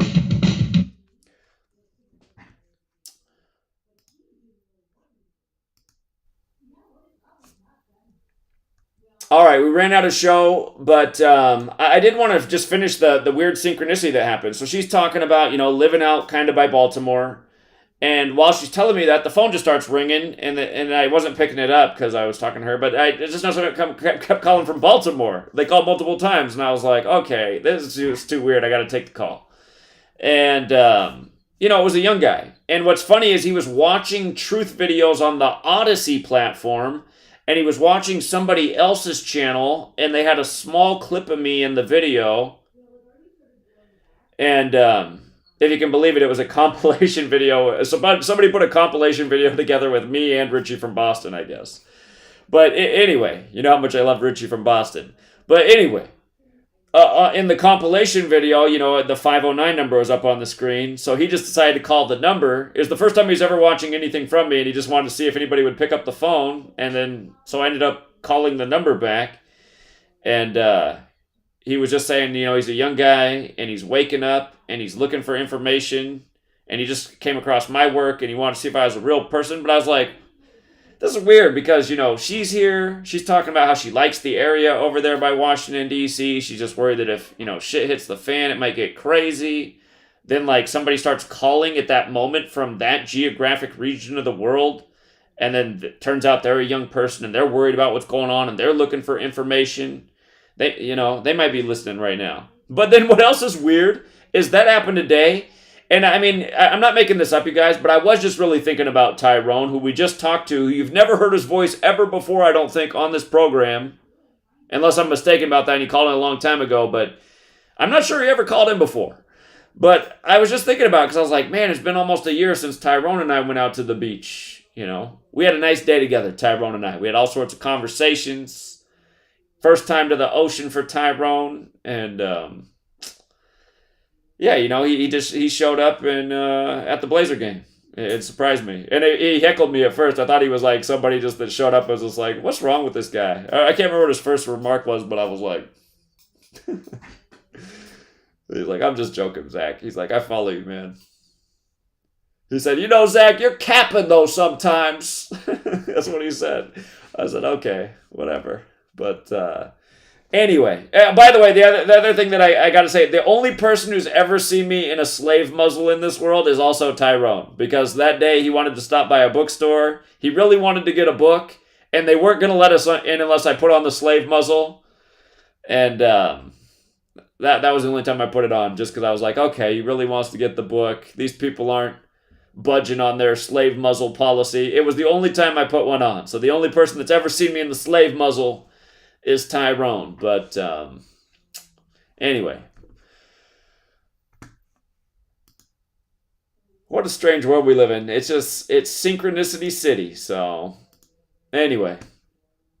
I'm glad we got a call from Tyrone. And yeah, we'll leave it there for now, Truth Seeker. Thank you to the super chatters, very generous. I appreciate it. And again, September 11th's coming up. We got to be there. By the way, you guys, I got to admit this.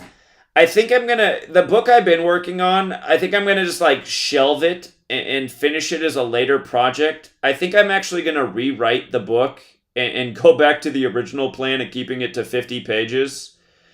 Because I totally have gotten away from the 50-page book. I'm not throwing away what I've been working on, but I think I'm gonna shelve it for now and finish it later. I've put out the first 3 chapters, which they've been changed actually since the last time I put it out. But I mean, I put out some good content from that on Patreon, and eventually it will become a book. But I'm just going to quickly rewrite a 50-page book, and I've decided all I'm going to talk about is 201. Just one number all the way through. Because the problem with what I ended up doing with this book is it's not nearly as complicated as any book I've written. It's more simple than all of them. But I got away from the original idea, and I think I need to get back to the original idea because people have a short attention span. If I can just keep it one number all the way through, that'll probably be more effective with most people. And I want the book to be really short and really effective. And the good news is, because of the time I've been working on the book and because of the additional research and even just going down to Oklahoma City and getting just all the additional 201s for what happened on that day, a book with just 201 alone can be really potent. And again, it's not going to take me that long, but today while I was working on the book, I was just like, this is good, but God, I totally got away from the original idea. And I just want it to be the original idea. Short, compact, powerful, simple, and what's more simple than one number all the way through the book? So I'm going to try to get that done ASAP. It's going to be like when you hear about a musician who had a big hit song and they supposedly wrote it in the back of a pickup truck on a napkin in 10 minutes, but it ended up being their biggest hit. I'm going to try to do that with a quick rewrite of the Ultimate 201 compilation. I'm not going to put every 201 we ever came across in there, but enough. The meatiest of the meatiest examples. So, maybe the next book, maybe the book I'm working on that I'm going to shelve for now and then add more onto as like the Queen Kicks the Bucket and whatnot. Maybe I'll make that book 201 pages. So, And right, somebody had the comment of like you could do a bunch of books like that where it's just one number and the whole book is just that number. And that's exactly what I'm thinking about doing. I got a lot of short, manly P. Hall books on the bookshelf behind me. He has books that are as short as 20-some pages long. And that's probably not a bad idea because a lot of people have a short attention span. So, but yeah, this is an easy mission to stick to. One number. It'll be hard though because I'll be like, oh, I want to add this part in, but maybe I'll have a final section where I just throw in a few more details to remind people that there are other numbers. The numbers are the language, but how can you deny what I just showed you with all the 201s? So,